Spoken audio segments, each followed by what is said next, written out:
नमस्कार दोस्तों, स्वागत है आपका स्टडी फॉर सिविल सर्विसेज में। ये करंट अफेयर का पापा वीडियो है। ये कंप्लीट नेशनल, कंप्लीट इंटरनेशनल, जितना एग्जाम के लिए जरूरी है वो सारी चीजें इसमें करवाई गई हैं। 18 इसमें जो सेक्शन या टॉपिक वाइज भी करंट अफेयर इंक्लूडेड है, वन लाइनर भी है और प्लस मोस्ट एक्सपेक्टेड क्वेश्चंस भी हैं। अवार्ड्स एंड ऑनर से रिलेटेड हो गया, अपॉइंटमेंट हो गए, स्पोर्ट्स हो गए, समिट हो गए, रैंक एंड रिपोर्ट्स हो गए, इंपॉर्टेंट डेज हो गए, डेट्स हो गए, थीम्स हो गए, books, authors, science and technology से रिलेटेड जितने भी लेटेस्ट डेवलपमेंट है, स्कीम्स जो है गवर्नमेंट के कैंपेन्स हो गए, गवर्नमेंट के एप्स, पोर्टल्स हो गए, ऑबिटुअरी हो गई, डिफेंस हो गया, एग्रीमेंट हो गया, एप्स एंड पोर्टल्स हो गए, ब्रांड एम्बेसडर हो गए, जीआई टैग हो गए, साइक्लोन हो गया, प्लेसेस इन न्यूज हो गए और वन लाइनर हो गए। तो कंप्लीट करंट अफेयर है ये, नेशनल प्लस इंटरनेशनल, सभी स्टेट पीसीएस के लिए प्लस सभी वनडे एग्जाम्स के लिए बेहद जरूरी है। ये पूरा वीडियो जरूर देख लिया करिए हर बार। और यूपी पीसीएस की बिल्कुल शुरुआत से लेकर सिलेक्शन तक की तैयारी के ग्रुप हमारे चल रहे हैं। आप उसमें ज्वाइन करके वन स्टॉप डेस्टिनेशन है स्टडी फॉर सिविल सर्विसेज। सारे स्टेट पीसीएस के लिए, चाहे आप यूपी पीसीएस की तैयारी कर रहा हूं, बीपीएससी की तैयारी कर रहा हूं, आरएएस की तैयारी कर रहा हूं, एचसीएस की तैयारी कर रहा हूं, एमपीपीएससी की तैयारी कर रहा हूं, उत्तराखंड पीसीएस की तैयारी कर रहा हूं, तो स्टडी फॉर सिविल सर्विसेज का कंप्लीट जो है आप इनिशिएटिव ज्वाइन कर सकते हैं। कंप्लीट वन स्टॉप डेस्टिनेशन रहेगा, सिर्फ और सिर्फ उतना जितना सिलेक्शन के लिए जरूरी है। स्टडी फॉर सिविल सर्विसेज का जेन्युइन और ऑथेंटिक कंटेंट सिर्फ 3 नंबर है हमारे, 8564880530, 7523864455 और 9696066089। सिर्फ इन तीनों नंबर पे कॉल या व्हाट्सएप करके हमारे लेटेस्ट पेड ग्रुप में आके ही स्टडी फॉर सिविल सर्विसेज का ऑथेंटिक और जेन्युइन करंट अफेयर आपको मिल सकता है। करंट अफेयर के लिए बहुत मेहनत करते हैं, डेली डेटा कलेक्शन करते हैं, उसके बाद जाके जो है मंथली जब ये कंपाइलेशन हो रहा होता है तो 8 स्टेज से जाके प्रूफ रीडिंग से लेके ट्रांसलेशन से लेके जो है पूरा एक एक न्यूज, जो भी चीजें एग्जाम ओरिएंटेड हो, सब कुछ इसमें दिया जाता है। स्टडी फॉर सिविल सर्विसेज का करंट अफेयर हाईली रिकमेंडेड होता है किसी भी वनडे एग्जाम के लिए, किसी भी स्टेट पीसीएस एग्जाम के लिए, इवन यूपीएससी के लिए, जो उसमें फैक्चुअल करंट अफेयर आता है। वीडियो को पूरा जरूर देख लीजिएगा। तो इस वाले वीडियो से ओवरऑल या टोटल करंट अफेयर आपका कवर हो जाएगा। बाकी UP special, Bihar special, MP special, Rajasthan special, Uttarakhand special और सारे स्टेट पीसीएस का आपको स्टडी फॉर सिविल सर्विसेज के यूट्यूब चैनल में मिलता रहेगा। तुरंत सब्सक्राइब कर लीजिए। पिछले 1 महीने का पूरा करंट अफेयर का पूरा कच्चा चिट्ठा, सब कुछ कॉम्प्रिहेंसिव एनालिसिस एक ही जगह यही मिलेगी आपको। जनवरी मंथ 2024 का करंट अफेयर इसमें कंप्लीट करेंगे। सबसे पहले एग्रीमेंट सेक्शन पर आ जाएंगे। एशियन डेवलपमेंट बैंक और भारत सरकार के बीच समझौता हुआ है मध्य प्रदेश में सड़कों की कनेक्टिविटी और उसकी रिजाइलेंस में सुधार के लिए। तो इसमें basically Asian Development bank fund करने वाला है इस प्रोजेक्ट के लिए। तो ये एक ऋण समझौता है।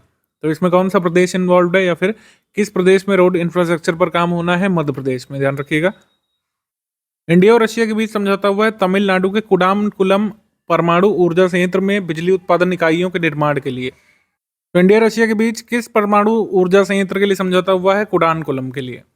इसके बाद मिस्र चाइना की ILRS मून बेस पहल में शामिल हो गया। ILRS का मतलब क्या है? इंटरनेशनल लूनर रिसर्च स्टेशन जो चाइना डेवलप कर रहा है। इस इनिशिएटिव में इजिप्ट शामिल हो चुका है चाइना के साथ, और ऐसा शामिल होने वाला पहला अरब कंट्री बन गया है जो चाइना के इस लूनर रिसर्च स्टेशन प्रोजेक्ट में शामिल हुआ है।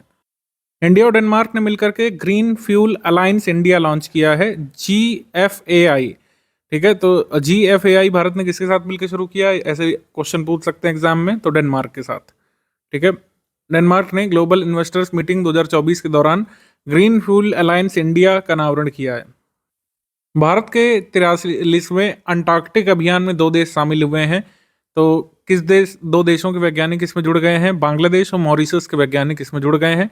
नेशनल सेंटर फॉर पोलर और ओशियन रिसर्च जो कि अपना अंटार्कटिक एक्सपीडिशन लीड कर रहा है, तो उसमें 2 देशों के वैज्ञानिक जुड़ गए हैं भारत के साथ, बांग्लादेश और मॉरिशस।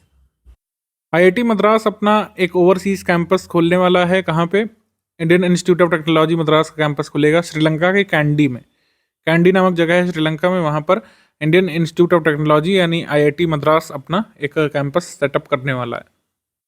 वर्ल्ड इकोनॉमिक फोरम का centre for 4th industrial revolution, ये कहाँ पे खुलने वाला था? बहुत पहले न्यूज़ आई थी कि तेलंगाना में खुलेगा, लेकिन ऑफिशियली इसका अनाउंसमेंट हुआ वर्ल्ड इकोनॉमिक फोरम के दौरान 28 फेब को इसमें ये कहा गया है कि 28 फेब जब बायो एशिया होगा यहाँ पे तेलंगाना में, हैदराबाद में, वहाँ पे जॉइंटली वर्ल्ड इकोनॉमिक फोरम के द्वारा सेटअप किया जाएगा फोर्थ इंडस्ट्रियल रिवॉल्यूशन का सेंटर। कहाँ पे? तेलंगाना में। ठीक है, फोर्थ इंडस्ट्रियल रिवॉल्यूशन को WEF का जो फोरम होता है, जो उनकी मीटिंग होती है 2016 में हुई थी, उसी में कंसेप्चुलाइज किया गया था पहली बार। तो इंपॉर्टेंट है कि फोर्थ इंडस्ट्रियल रिवॉल्यूशन टर्म कब आया था? 2016 के अराउंड आया था। ये ध्यान रखिएगा, ये पूछा भी जा चुका है। देखिए, अगर ब्रीफली समझें, first industrial revolution, second industrial revolution, third और फोर्थ को, ठीक है, तो फर्स्ट इंडस्ट्रियल रिवॉल्यूशन की शुरुआत तो स्टीम इंजन से हो गई थी और एडवांसमेंट जो हुआ था टेक्सटाइल टेक्नोलॉजी में। ठीक, सेकंड मोस्ट इंपॉर्टेंट जो इन्वेंशन हैं एयरक्राफ्ट के, एरोप्लेन वगैरह, ऑटोमोबाइल टेक्नोलॉजी में जो बूस्ट हुआ था, टेलीग्राफ लाइंस जो बिछी थी, टेलीफोन की शुरुआत हो गई थी, इससे मार्क करते हैं। और 1970 से हम एग्जैक्टली शुरू मानते हैं जब डिजिटल टेक्नोलॉजी की यहाँ पे शुरुआत हो गई थी। डिजिटल कम्युनिकेशन जब यहाँ पे शुरू होता है तब से हम मानते हैं। फोर्थ इंडस्ट्रियल रिवॉल्यूशन जो है ये स्पेसिफिक 2016 से इसको कंसेप्चुलाइज किया गया। और ये किससे आगे बढ़ेगा? ये आगे बढ़ेगा AI, रोबोटिक्स, मशीन लर्निंग, ठीक है, आर्टिफिशियल इंटेलिजेंस, ये सब जो चीज़ें चल रही हैं इससे आगे बढ़ेगा। 16 साल की निगोशिएशंस के बाद स्विट्जरलैंड और भारत के बीच free trade agreement FTA sign हो चुका है। भारत जब भी FTA साइन करता है किसी कंट्री के साथ तो वो बहुत ज़रूरी होता है। तो जनवरी 2024 से डेट ध्यान रखिएगा। स्विट्जरलैंड इंडिया के बीच 16 साल बाद फाइनली FTA यानी फ्री ट्रेड एग्रीमेंट साइन कर लिया गया है। अपॉइंटमेंट सेक्शन में आ जाएंगे हम लोग। अपॉइंटमेंट में फेलिक्स सिस्केडी कांगो के राष्ट्रपति या राष्ट्राध्यक्ष बने हैं सेकेंड टाइम।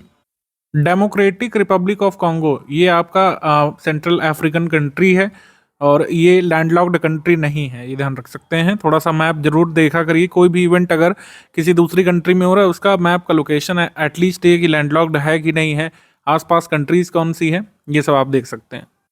रिवेन अजार इसराइल के नए एम्बेसडर बने हैं भारत के लिए। ठीक है, मतलब इसराइल ने इनको भारत में नया राजदूत अपना नियुक्त किया है। श्री शीलवर्धन सिंह संघ लोक सेवा आयोग यानी UPSC के सदस्य के रूप में नियुक्त हुए हैं। शीलवर्धन को UPSC के अध्यक्ष जो इस समय है डॉक्टर मनोज सोनी, इन्होंने शपथ ग्रहण कराया था। ठीक है, ये ध्यान रखिएगा। नीना सिंह, ये केंद्रीय औद्योगिक सुरक्षा बल यानी CISF की पहली महिला निदेशक बनी है। राजस्थान की पहली महिला IPS ऑफिसर और CISF की 30वीं महानिदेशक और कुल मिलाकर CISF की पहली महिला महानिदेशक ये नियुक्त हुई हैं। फिर दिनेश के त्रिपाठी वाइस एडमिरल जो है नौसेना के उप प्रमुख बने हैं यानी कि deputy chief of naval staff. Bhupinder Singh Bajwa president Indian wushu association के जो हैं इन्हें चेयरपर्सन बनाया गया था। जो 3 मेंबर्स की एक एडहॉक कमेटी बनी है डेली रूटीन अफेयर्स देखने के लिए रेसलिंग फेडरेशन ऑफ इंडिया के। रेसलिंग फेडरेशन ऑफ इंडिया लगातार विवादों में है, आपको पता है ये सब चीज़ें चल रही हैं राजनीति में। ब्रजभूषण शरण सिंह पर पॉक्सो के इल्ज़ाम लगे, फिर वो कोर्ट में हैं, फिर वो इस पद को धारण नहीं कर सकते थे। फ्रेश इलेक्शंस हुए, फिर उसमें जो है चीज़ें नहीं अच्छी चल पाई।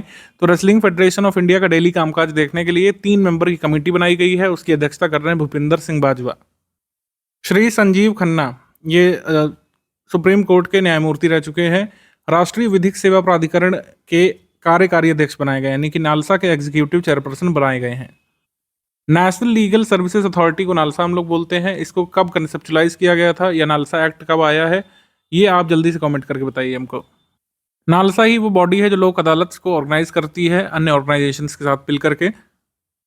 श्री संजीव खन्ना से पहले इसको कौन हेड कर रहे थे? Justice SK Kaul. तो नालसा के अब कह सकते हैं कार्यकारी अध्यक्ष कौन है? संजीव खन्ना। विलियम लाई ताइवान के नए प्रेसिडेंट बने हैं। शेरिंग टोग्बे भूटान के प्रधानमंत्री बने हैं दूसरी बार। ठीक है, सेकंड टर्म के लिए भूटान के प्रधानमंत्री बने हैं। क्योंकि वहाँ पे मोनार्ची चलती है तो मोनार्च का ज़्यादा रोल रहता है, प्रधानमंत्री का कम रोल रहता है। इसके बाद Rashmi Shukla first women director general बनी है महाराष्ट्र पुलिस में। ठीक है, मतलब फर्स्ट DGP बनी है विमेन DGP महाराष्ट्र की रश्मि शुक्ला।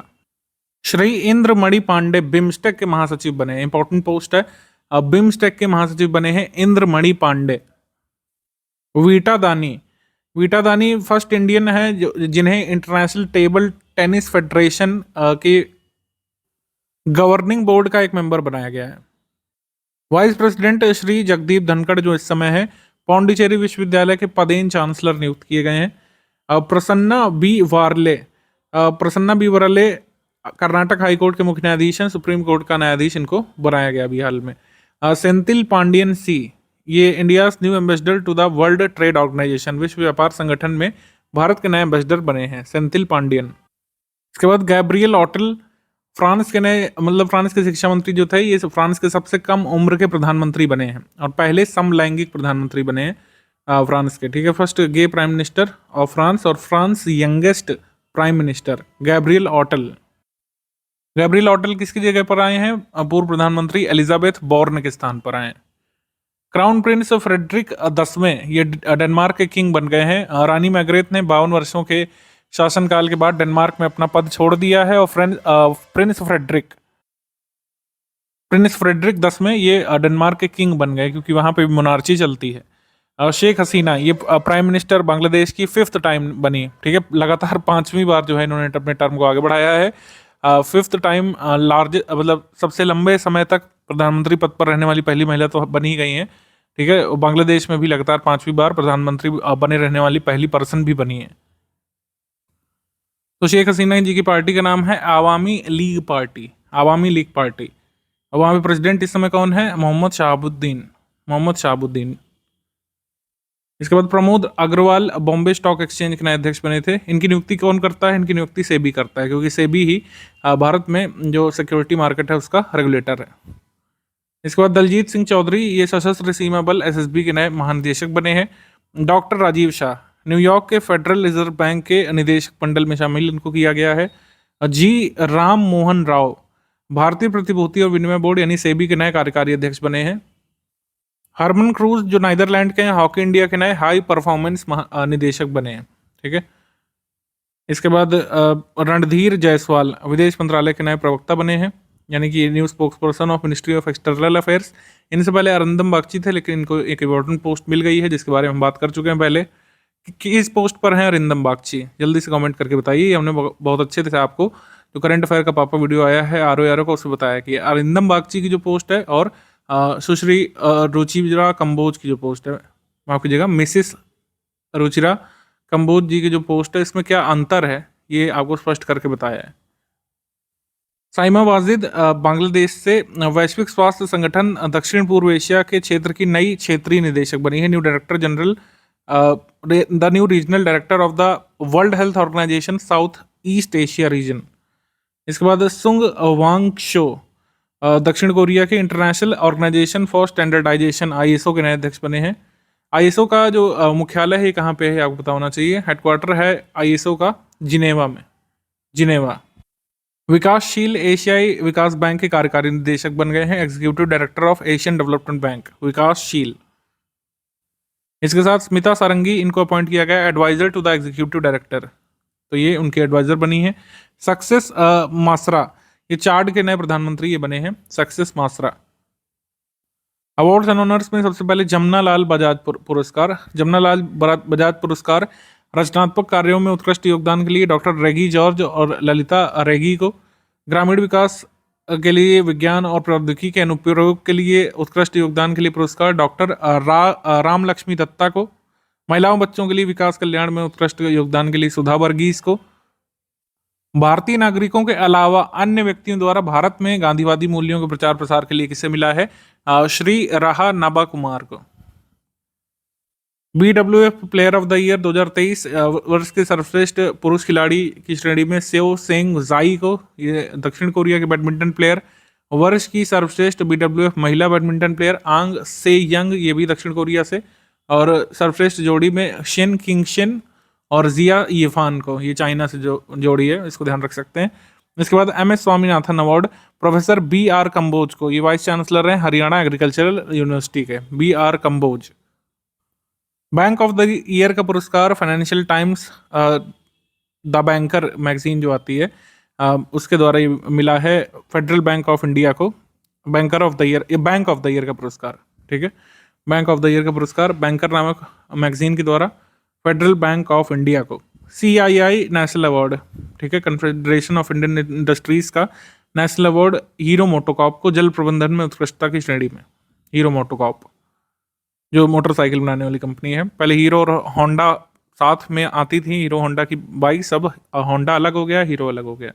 इसके बाद असम का हाईएस्ट सिविलियन अवार्ड असम वैभव पुरस्कार असम सरकार ने दिया था रंजन गोगोई को, चीफ जस्टिस फॉर्मर, हमारे सुप्रीम कोर्ट के, प्रेजेंट में राज्यसभा के एमपी हैं।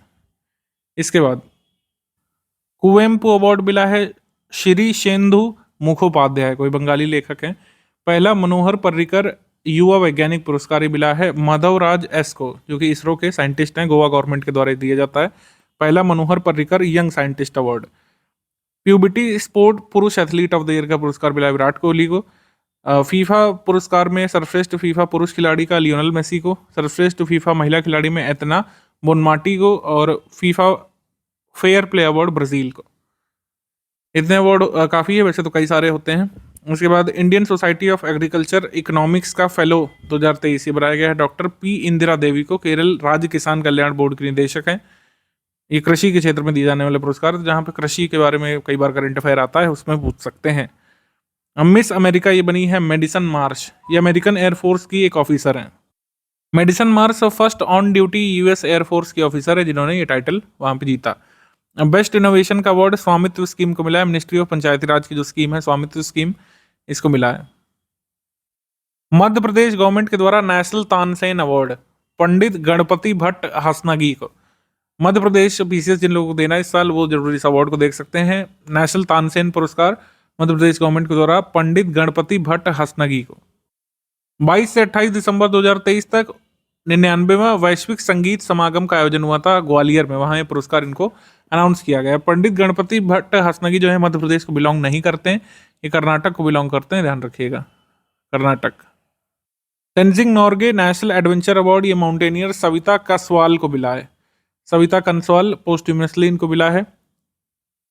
वर्ल्ड्स बेस्ट एयरपोर्ट का अवार्ड मिला है चांगी हवाई अड्डे सिंगापुर को, Air Transport Research Organization Skytrax के द्वारा।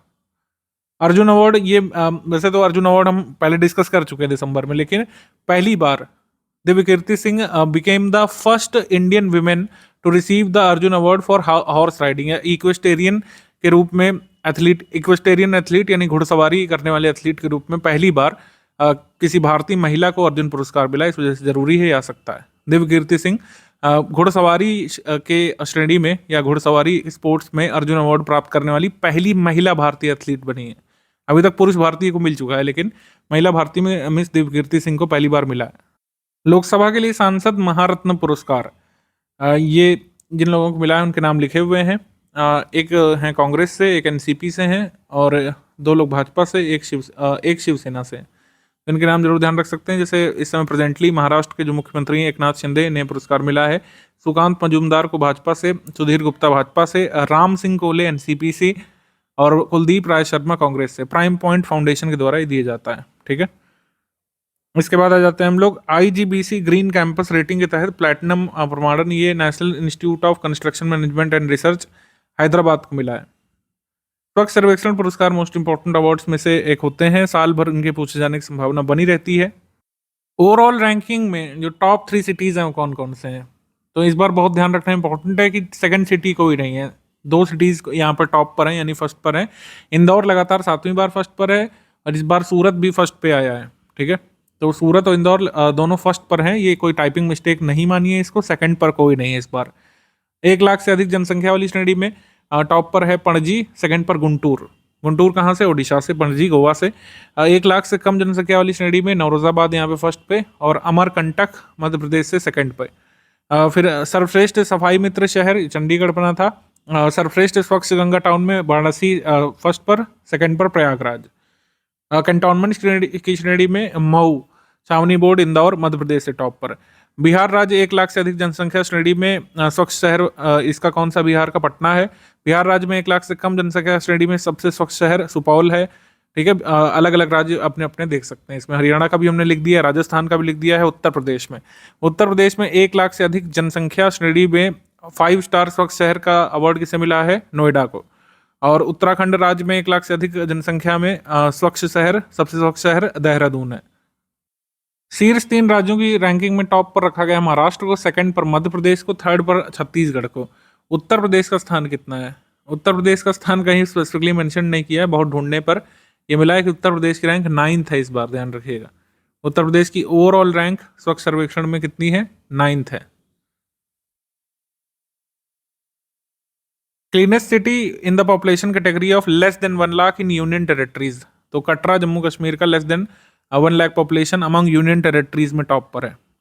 81वां गोल्डन ग्लोब अवार्ड आ चुके हैं। ओपेनहाइमर नामक फिल्म जो काफी चर्चा में रही थी साल भर 2023 के मिड से ही, वो काफी आगे रही, कई सारे पुरस्कार इसने जीते। जैसे सर्वश्रेष्ठ महिला अभिनेत्री का पुरस्कार मोशन पिक्चर ड्रामा में लिली ग्लैडस्टोन ने जीता है killers of the flower moon नामक फिल्म में अपने काम के लिए। सर्वश्रेष्ठ पुरुष अभिनेता का पुरस्कार मोशन पिक्चर ड्रामा में सिलियन मर्फी, जो ओपेनहाइमर का जिन्होंने प्ले किया था, ओपेनहाइमर नामक फिल्म में जो है ओपेनहाइमर किरदार को जिन्होंने प्ले किया, सिलियन मर्फी। सर्वश्रेष्ठ फिल्म ओपेनहाइमर रही। सर्वश्रेष्ठ निर्देशक भी ओपेनहाइमर के निर्देशक क्रिस्टोफर नोलन रहे। तो याद करना थोड़ा सा आसान है, ज़्यादातर चीज़ें ओपेनहाइमर के बारे में सर्वश्रेष्ठ महिला अभिनेत्री का छोड़ करके। इसके बाद चौथा विंग्स इंडिया 2024, ये एयरपोर्ट ऑफ द ईयर का पुरस्कार केम्पगोड़ा इंटरनेशनल एयरपोर्ट और दिल्ली इंटरनेशनल एयरपोर्ट को ज्वाइंटली दिया गया विंग्स इंडिया में। विस्तारा को सर्वश्रेष्ठ एयरलाइंस का पुरस्कार दिया गया। एयर इंडिया को रिकग्निशन मिला है इंटरनेशनल कनेक्टिविटी के लिए और अलायंस एयर को यहाँ पे अवार्ड मिला है रीजनल कनेक्टिविटी के लिए। भारत रत्न 2024 कर्पूरी ठाकुर मरणोपरांत इनको भारत रत्न, जो कि सर्वश्रेष्ठ पुरस्कार है पूरे भारत में दिए जाने वाला, या फिर टॉप सिविलियन ऑनर है, इससे ऊपर कुछ नहीं है, ठीक है। तो कर्पूरी ठाकुर पोस्ट ह्यूमसली इनको मिला, फॉर्मर चीफ मिनिस्टर ये बिहार के थे। अच्छा, एग्जाम में ये सब पूछते हैं, नंबर वाला खेल बहुत होता है। कर्पूरी ठाकुर भारत रत्न प्राप्त करने वाले बिहार के तीसरे व्यक्ति और कुल मिलाकर 49वें प्राप्तकर्ता बने हैं, ध्यान रखिएगा। 48वें अभी तक प्रणब मुखर्जी थे। 2019 के बाद कोई अवार्ड नहीं दिया गया था, अब दिया गया 2024 में, 5 साल बाद। इसके बाद कर्नल सी के Naidu life time achievement award, इसमें भी कुछ कैटेगरीज हैं, जैसे लाइफ टाइम अचीवमेंट पुरस्कार रवि शास्त्री और फारूक मोहम्मद इंजीनियर को, ठीक है। रवि शास्त्री जी को तो आप लोग सुनते रहते हैं कमेंट्री में। फारूक इंजीनियर भी हमारे बहुत फेमस क्रिकेटर हुआ करते थे, वेटरन क्रिकेटर। वर्ष के सर्वश्रेष्ठ पुरुष क्रिकेटर के लिए पॉली उमरूगर पुरस्कार ये शुभमान गिल को, जसप्रीत बुमराह को, रविचंद्रन अश्विन को, मोहम्मद शमी को। ये बहुत दिन से दिया नहीं गया, तो अलग अलग वर्षों के लिए अलग अलग है। जैसे जसप्रीत बुमराह को 2021-22 के लिए, रविचंद्रन अश्विन को 2020-21 के लिए, मोहम्मद शमी को 2019-20 के लिए और शुभमान गिल को 2022-23 के लिए। दिलीप सरदेसाई पुरस्कार यशस्वी जायसवाल को सर्वाधिक रन बनाने के लिए, रविचंद्रन अश्विन को सर्वाधिक विकेट लेने के लिए। अंतर्राष्ट्रीय महिला क्रिकेटर का ये अवार्ड दीप्ति शर्मा को, स्मृति मंदाना को, ये सब मिला है, ठीक है। इंग्लिश में भी आप नोट कर सकते हैं। उत्तर प्रदेश गौरव सम्मान, ये बहुत जरूरी है, गवर्नमेंट ऑफ उत्तर प्रदेश के द्वारा ये दिया जाता है वैज्ञानिक डॉक्टर रितु कारीधल को, लखनऊ से जो बिलोंग करती हैं, और उद्यमी नवीन तिवारी को, जो कि कानपुर से हैं। रितु कारीधल किससे एसोसिएटेड है? मंगलयान की टीम से एसोसिएटेड रही है, ठीक है। तो इनको ये अवार्ड मिला है। और नवीन तिवारी क्या है? उद्यमी है। Largest independent mobile edtech platform इनका चलता है पूरे वर्ल्ड में, जो मोबाइल स्क्रीन पर जो एडवर्टीजमेंट आते हैं वो उनसे एसोसिएटेड है। यहाँ पर एडिटेक की बात हो रही है, ध्यान रखिएगा, एडिटेक की नहीं, ठीक है। तो ये थोड़ा सा ध्यान रखना है, एडिटेक से एसोसिएटेड है वो, एडटेक या एडवर्टीजमेंट टेक्नोलॉजी से। इसके बाद मलेरिया मुक्त सर्टिफिकेशन, ये केप वर्डे जो है आइलैंड या फिर कंट्री अफ्रीका का, उसे मिला है WHO की तरफ से। Cape Verde has become the 3rd country of Africa to be granted status of malaria free. 2023 में WHO ने अजरबैजान को, तजिकिस्तान, इन दोनों को भी मलेरिया फ्री कंट्री घोषित किया था। WHO की वेबसाइट पर लिखा है कि इंडिया का विजन है कि मलेरिया फ्री कंट्री बनना है 2027 तक, और पूरी तरीके से एलिमिनेट कर देना है मलेरिया को 2030 तक। ये दोनों अलग अलग बातें हैं, ध्यान रखिएगा। फिर कुछ ICC के पुरस्कार हैं। ICC महिला क्रिकेटर ऑफ द ईयर ये बनी है नैट स्कीवर ब्रंट, ये क्रिकेटर हैं इंग्लैंड की। इनको रोशल हीहो फ्लिंट ट्रॉफी मिलती है इस पुरस्कार के रूप में। ICC women's cricketer of the year, ICC men's cricketer of the year Australian team के कप्तान पैट कमिंस, और ये हकदार भी हैं। जो अभी इंडिया में वर्ल्ड कप खेला गया था 50 ओवर वाला, फाइनल में इनकी टीम ने वर्ल्ड कप जीता था इंडिया, और अनफॉर्चुनेटली जो है रनर अप रहा था। काफ़ी वो दुखद दिन था क्रिकेट फैंस के लिए। खैर आगे, ICC पुरुष one day cricketer of the year Virat Kohli again. ICC महिला one day cricketer of the year Chamari Athapaththu. ICC पुरुष test cricketer of the year Usman Khawaja Australia से, और ICC पुरुष T20 cricketer of the year Surya Kumar Yadav Bharat से। ICC महिला T20 cricketer of the year Hayley Matthews, जो कि West Indies से। तो इतने अवार्ड ध्यान रखना जरूरी है। ये हिंदी मीडियम में ये पुरुष महिला का अलग अलग हो गया है, इसको अभी ग्रुप में जब दिया जाएगा तो ये चेंज करा के दे दिया जाएगा। सुभाष चंद्र बोस आपदा प्रबंधन पुरस्कार 2024 ये 60 parachute field hospital Uttar Pradesh को मिला है इंस्टीट्यूशनल कैटेगरी में। एक इंडिविजुअल कैटेगरी इसमें होती है, इंस्टीट्यूशनल वाली। तो इंडिविजुअल का अवार्ड ही अब इस समय आया है, इंडिविजुअल मतलब इंडिविजुअल का नहीं आया है, इंस्टीट्यूशनल का इस समय आया है केवल। तो इंस्टीट्यूशन की कैटेगरी में मिला है 60 parachute field hospital Uttar Pradesh को। इसके बाद प्रधानमंत्री राष्ट्रीय बाल पुरस्कार, तो कुल 19 बच्चों को मिला था जो अलग अलग स्टेट के हैं। आप अपने अपने स्टेट के बच्चों का नाम ध्यान रख सकते हैं। जैसे उत्तर प्रदेश से अनुष्का पाठक को ये कला संस्कृति के क्षेत्र में, आदित्य यादव को उत्तर प्रदेश से ही खेल के क्षेत्र में, मोहम्मद हुसैन को बिहार से कला संस्कृति में, अवनीश तिवारी को मध्य प्रदेश से समाज सेवा के लिए और गरिमा को हरियाणा से समाज सेवा के लिए। तो आप अपने अपने स्टेट से आने वाले बच्चों का नाम ध्यान रख सकते हैं। कुल 19 बच्चों को ये पुरस्कार अनाउंस किया गया था। फिर वन डिस्ट्रिक्ट वन प्रोडक्ट का जो पुरस्कार अनाउंस किया गया अलग अलग कैटेगरीज में। जिला पुरस्कार कृषि की श्रेणी में, तो अल्लूरी सीताराम राजू डिस्ट्रिक्ट जो है आंध्र प्रदेश का, अराकू कॉफी के लिए इसको स्वर्ण पदक मिला है। उत्तरकाशी डिस्ट्रिक्ट उत्तर प्रदेश, उत्तराखंड का माफ कीजिएगा, रजत पदक इसको मिला है लाल चावल के लिए। और शोपिया जो जम्मू कश्मीर का जो जिला है उसको मिला है सेब के उत्पादन के लिए, इसको मिला है कांस्य पदक यानी ब्रॉन्ज। फिर ये और भी दिए हुए हैं, कंधमाल हल्दी के लिए ओडिशा को, बठिंडा के शहद के लिए पंजाब को, बुरहानपुर के केला के लिए मध्य प्रदेश को। तो केला के लिए बुरहानपुर फेमस है, एमपीपीएससी वाले जरूर गौर करिएगा इसमें। जिला पुरस्कार गैर कृषि में बांदा को उत्पाद जामदानी साड़ी के लिए, यहाँ पे उत्पाद गलत लिख गया है, इसमें उत्पाद होना चाहिए। उत्पाद की श्रेणी में, प्रोडक्ट की श्रेणी में मतलब ये मिला है जामदानी की साड़ी को रजत पदक इसमें। फिर राज्यों की श्रेणी में उत्तर प्रदेश को यहाँ पे गोल्ड मेडल मिला है, राजस्थान को इसमें सिल्वर मेडल मिला है, ये ध्यान रखिएगा। इसके बाद राज्यों की श्रेणी में बी में उत्तराखंड को रजत पदक इसमें, ठीक है। तो इतने पुरस्कार आपको ध्यान रखना बस काफी है। इसके बाद पद्म पुरस्कार 2024 ये बहुत जरूरी होता है, साल भर इसमें पूछे जाने की संभावना बनी रहती है जब तक अगला पद्म पुरस्कार नहीं आ जाता 2025 का। 2024 में क्या हुआ है, सबसे पहले तो ये संख्या नोट करिए, कई बार संख्या सवाल आ जाते हैं। 2024 में 5 पद्म विभूषण, 17 पद्म भूषण और 110 पद्म श्री पुरस्कार अनाउंस किए गए थे, ठीक है। इसमें से 30 महिलाएं हैं और 9 मरणोपरांत यहाँ पे शामिल हैं पुरस्कार विजेता। तो पद्म विभूषण किन 5 लोगों को मिला है, बिंदेश्वर पाठक को सामाजिक कार्य के लिए बिहार से, ठीक है। सुश्री वैजंती बाली को कला के क्षेत्र में तमिलनाडु से, पद्मा सुब्रमण्यम को कला के क्षेत्र में तमिलनाडु से, कोनिडेला चिरंजीवी कला के क्षेत्र में या फिर सुपरस्टार हैं वहाँ के आंध्र प्रदेश के चिरंजीवी, तो उनको मिला है पद्म विभूषण। फिर श्री एम वेंकैया नायडू सार्वजनिक मामले या फिर राजनीति हम लोग कह सकते हैं आंध्र प्रदेश से, हमारे पूर्व उपराष्ट्रपति रह चुके हैं, पद्म भूषण 17 मिले हैं। तो इनके नाम ध्यान रख सकते हैं कौन कौन से स्टेट के हैं। जैसे अगर आप उत्तर प्रदेश के हैं तो इनके नाम जरूर देखिएगा, अगर आपके अवार्डीज हैं। अगर बिहार से हैं तो बिहार वाले नोट करिए। जैसे पद्म भूषण में चंदेश्वर प्रसाद ठाकुर को मेडिसिन के क्षेत्र में बिहार से मिला है पुरस्कार, तो आप इसमें जरूर ध्यान रखेंगे। इसके बाद पद्मश्री अलग अलग वैसे तो 110 हैं, 110 के 110 हम नहीं देखेंगे, अलग अलग स्टेट के लोग जरूर ध्यान रखिए। जैसे श्री खलील अहमद, सुश्री नसीम बानो, रामचेत चौधरी, राजा कृष्ण धीमान, राजा राम जैन, गौरव खन्ना, ये सब उत्तर प्रदेश के अवार्डीज हैं, इस वजह से हमने लिया है।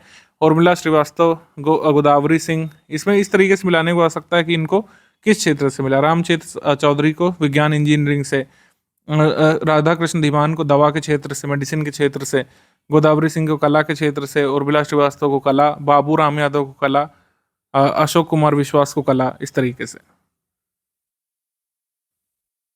फिर अशोक कुमार विश्वास को कला के क्षेत्र से बिहार से, श्री सुरेंद्र किशोर को बिहार से साहित्य और शिक्षा पत्रकारिता के लिए, राम कुमार बलिक को कला के क्षेत्र से, सुश्री शांति देवी पासवान और शिखर शिवन पासवान को मतलब जोड़ी में भी पुरस्कार मिलता है, बिहार से मिला है। और फिर मध्य प्रदेश के अवार्डीज़ हैं, हरियाणा के अवार्डीज़ हैं। जिस भी स्टेट से आप बिलोंग करते हैं उन अवार्डीज़ के नाम एक बार देख लीजिए। कुछ विदेशियों को भी पुरस्कार मिला है तो ये पूछ सकते हैं। जैसे सुश्री चार्लोट शॉपिन को फ्रांस से योग की कैटेगरी में, ये जरूरी है। पियर सिल्वेन फिलियोजेट, ये फ्रांस से साहित्य शिक्षा के लिए। श्री फ्रेड नेग्रिट, फ्रांस से साहित्य शिक्षा के लिए। श्री किरण व्यास, फ्रांस के नागरिक हैं, ये योग की कैटेगरी में इन्हें मिला है। इसके अलावा Shri young Liu, Foxconn company के जो सीईओ हैं, इन्हें भी पुरस्कार ये मिला था ताइवान से व्यापार उद्योग के क्षेत्र में कौन सा पद्म भूषण। पद्म भूषण अभी दिया गया है ताइवान में फॉक्सकॉन कंपनी के सीईओ को, जिनका नाम है श्री यंग लिव। बुक्स एंड ऑथर देख लेंगे। बाबरी मस्जिद और राम मंदिर दुविधा, an acid test for India constitution, ये माधव गोडबोले की किताब है। Modi energizing a future, energizing a green future, ये प्रैक्टिकल बुक है, पर्यावरण मंत्रालय की तरफ से जारी की गई है। 4 stars of destiny, 4 stars of destiny and autobiography, ये हमारे पूर्व सेनाध्यक्ष जनरल मनोज मुकुंद नरावणे की किताब है। 4 stars of destiny and autobiography, autobiography मतलब इनकी आत्मकथा है। उसके बाद an uncommon love, the early life of Sudha and Narayana Murthy, ये चित्रा बनर्जी दिव्य करुणी किताब है। संस्कृति के 4 आयाम, ये मनोरम मिश्रा की किताब है, मनोरम मिश्रा। इसके बाद Gandhi a life in 3 campaigns, ये एमजे अकबर और के नटवर सिंह द्वारा लिखित किताब है। कन्वर्सेशंस विद औरंगजेब, ये चारू निवेदिता की किताब है, वैसे तो ये अलग भाषा में थी लेकिन अंग्रेजी में इसको टाइटल दिया है कन्वर्सेशंस विद औरंगजेब। इसका अनुवाद किया है नंदिनी कृष्णन ने। असम्स ब्रेव हार्ट लसित बोरफुकन, ये अरूप कुमार दत्ता की किताब है, अमित शाह जी ने इसका विमोचन किया था। असम राज्य सरकार द्वारा इसको प्रकाशित किया गया है, अंग्रेजी में उपलब्ध है। 24 अनुसूचित भारतीय भाषाओं में इसको ट्रांसलेट भी किया गया है। Assam's brave heart Lachit Borphukan. Day, dates and theme में देख लेते हैं। Global family day, global family day 1 जनवरी को मनाते हैं। एम्ब्रेसिंग डाइवर्सिटी स्ट्रेंथनिंग फैमिलीज इस बार थीम थी। छठा ब्रेल दिवस, ये 4 जनवरी को होता है। Empowering through inclusion and delivery, ये थीम थी। National birds day, national birds day होता है 5 जनवरी को। विश्व युद्ध ऑर्फेंस डे, यानी कि world day of war orphans, ये 6 जनवरी को होता है। इसकी थीम थी orphans live matters. World Hindi day, ये 10 जनवरी को होता है। तो इसमें आपको पता होना चाहिए कि वैश्विक हिंदी दिवस और राष्ट्रीय हिंदी दिवस कब बनाते हैं। ये वैश्विक हिंदी दिवस हम लोग बनाते हैं 4 जनवरी को। इस बार इसकी थीम थी traditional knowledge to artificial intelligence, traditional knowledge to artificial intelligence. National Hindi Diwas यानी कि राष्ट्रीय हिंदी दिवस को बनाते हैं, ये बनाते हैं 14 सितंबर को, हर साल ध्यान रखिएगा। National human trafficking awareness day 11 जन को होता है, 11 जनवरी को। नेशनल रोड सेफ्टी वीक इस साल हमने मनाया 11 से 17 जनवरी को। राष्ट्रीय युवा दिवस ये 12 जनवरी को होता है। 12 जनवरी को स्वामी विवेकानंद जी की एनिवर्सरी पर, बर्थ एनिवर्सरी पर हम मनाते हैं राष्ट्रीय युवा दिवस। इस बार इसकी थीम थी it's all in the mind. Actually यहाँ थोड़ा सा करेक्शन करेंगे, ये 2022 की थीम लिख गई है। 2022 की थीम थी it's all in the mind, 2024 की थीम एक्चुअली है विकसित युवा विकसित भारत, जो है वो प्रॉपर थीम थी। और एक फेस्टिवल भी हर साल अब बनाया जाने लग रहा है, जैसे 27वां ये यूथ फेस्टिवल था। 27वां यूथ फेस्टिवल इस बार इसको होस्ट किया था महाराष्ट्र ने, नासिक में। ठीक है, नासिक में फेस्टिवल हुआ था और फेस्टिवल की थीम थी विकसित भारत @2047, विकसित भारत @2047, यानी कि भारत को जब डेवलप्ड कंट्री बनाने का लक्ष्य है, जब हम आज़ादी के 100 साल अपने पूरे कर रहे होंगे, युवा के लिए युवा के द्वारा, विकसित भारत @2047, युवा के लिए युवा के द्वारा इस बार थीम थी। तो ये 27वां नेशनल यूथ फेस्टिवल था। ये कहाँ पे हुआ? नासिक में, महाराष्ट्र में, Nashik. Armed forces veteran day ये 14 जनवरी को होता है। इंडियन आर्मी डे ये 15 जनवरी को होता है। नेशनल स्टार्टअप डे ये 16 जनवरी को होता है। इनोवेशन के 8 साल का जश्न इस बार थीम थी, celebrating 8 years of innovation. National disaster response forces day ये 19 जनवरी को होता है। कोकबोरोक डे, कोकबोरोक क्या है? लैंग्वेज है त्रिपुरा की। कोकबोरोक डे और Tripura language day is celebrated for Kokborok language in the state of Tripura. Tripura राज्य में कोकबोरोक भाषा को मनाने के लिए ये उत्सव होता है। ये 19 जनवरी को हुआ था। तो कोकबोरोक क्या है ये आपसे अगर पूछे तो इट इज़ अ लैंग्वेज, किसको बिलोंग करती है? स्टेट ऑफ त्रिपुरा को। इसके बाद त्रिपुरा, मणिपुर और मेघालय का 52वां स्थापना दिवस 21 जनवरी को होता है।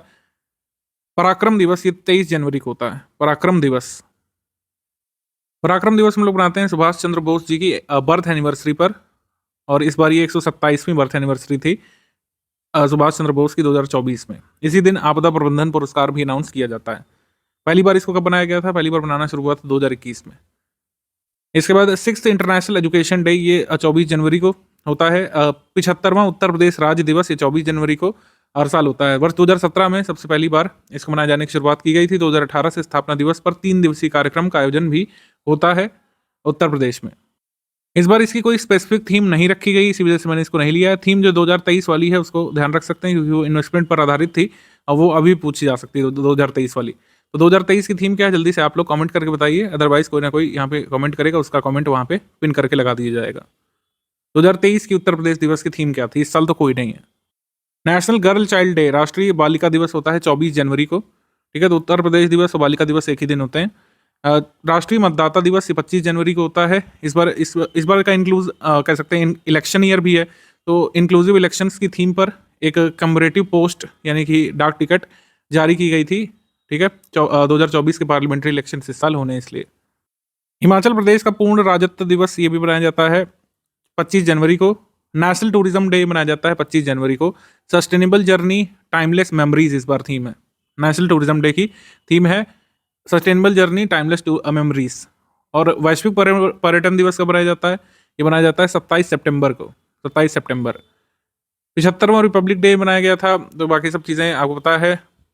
इसमें जो चीज़ें अनेबल की गई थी, जैसे स्वाति माउंटेन नामक जो हथियार का पता लगाने वाला रडार है, वेपन लोकेटिंग रडार, सर्वत्र नामक ड्रोन जैमर सिस्टम, इस सब को दिखाया गया था।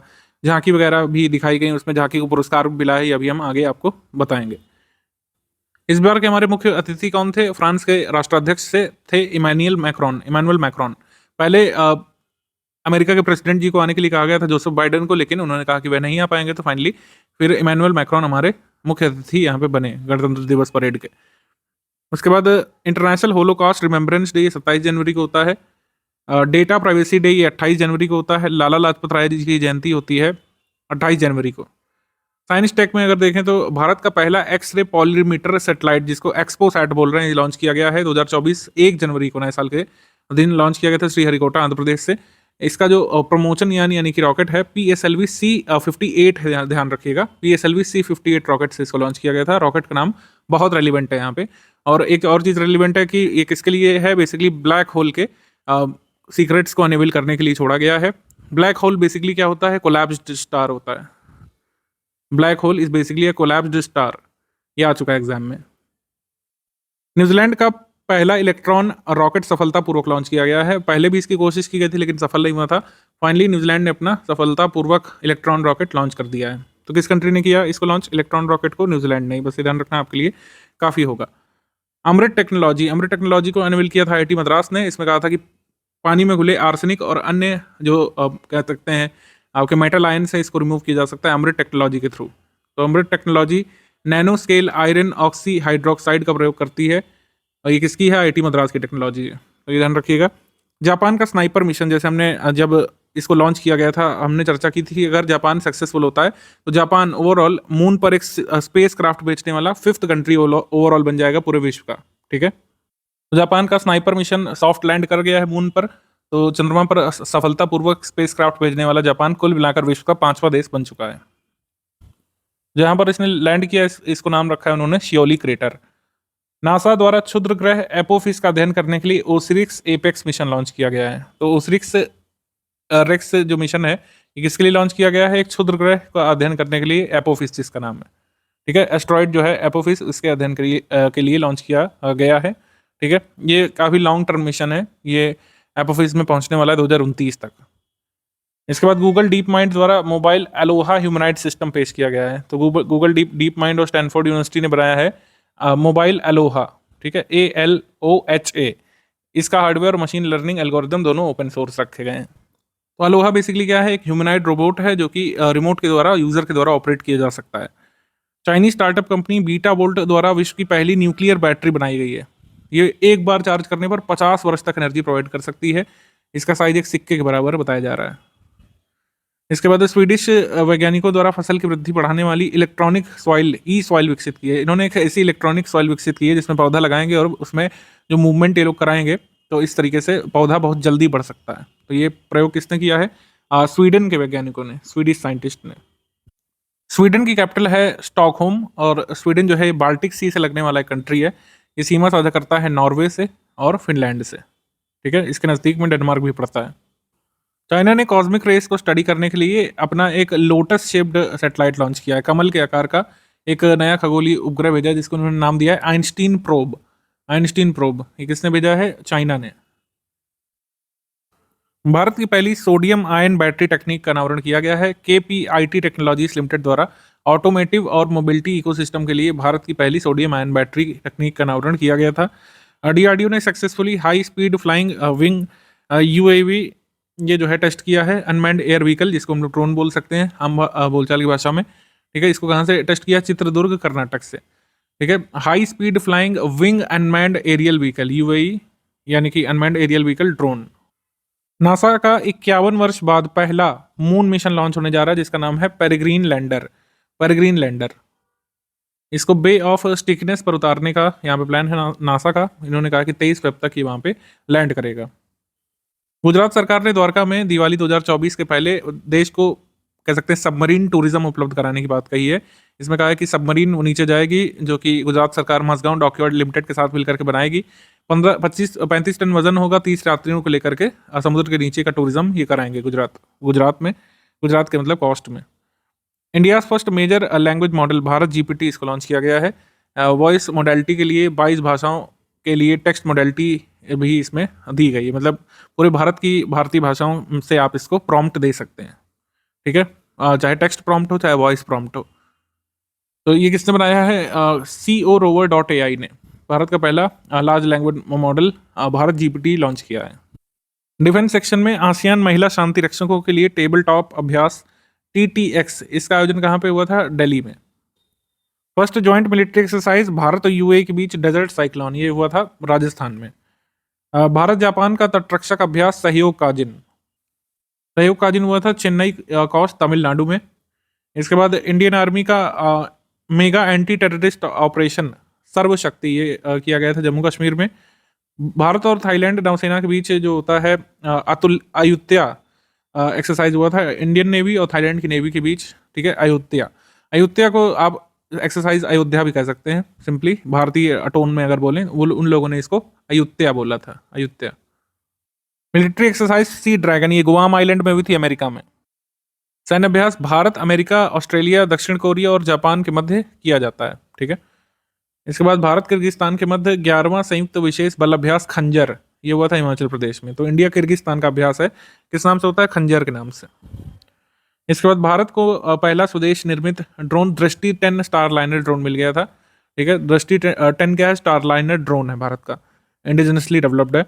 स्टेल्थ गाइडेड मिसाइल विध्वंसक INS इम्फाल, इसको नौसेना में शामिल कर लिया गया है। कहाँ पे? मुंबई में। Made in India assault rifle Ugram, इसको लॉन्च किया गया है।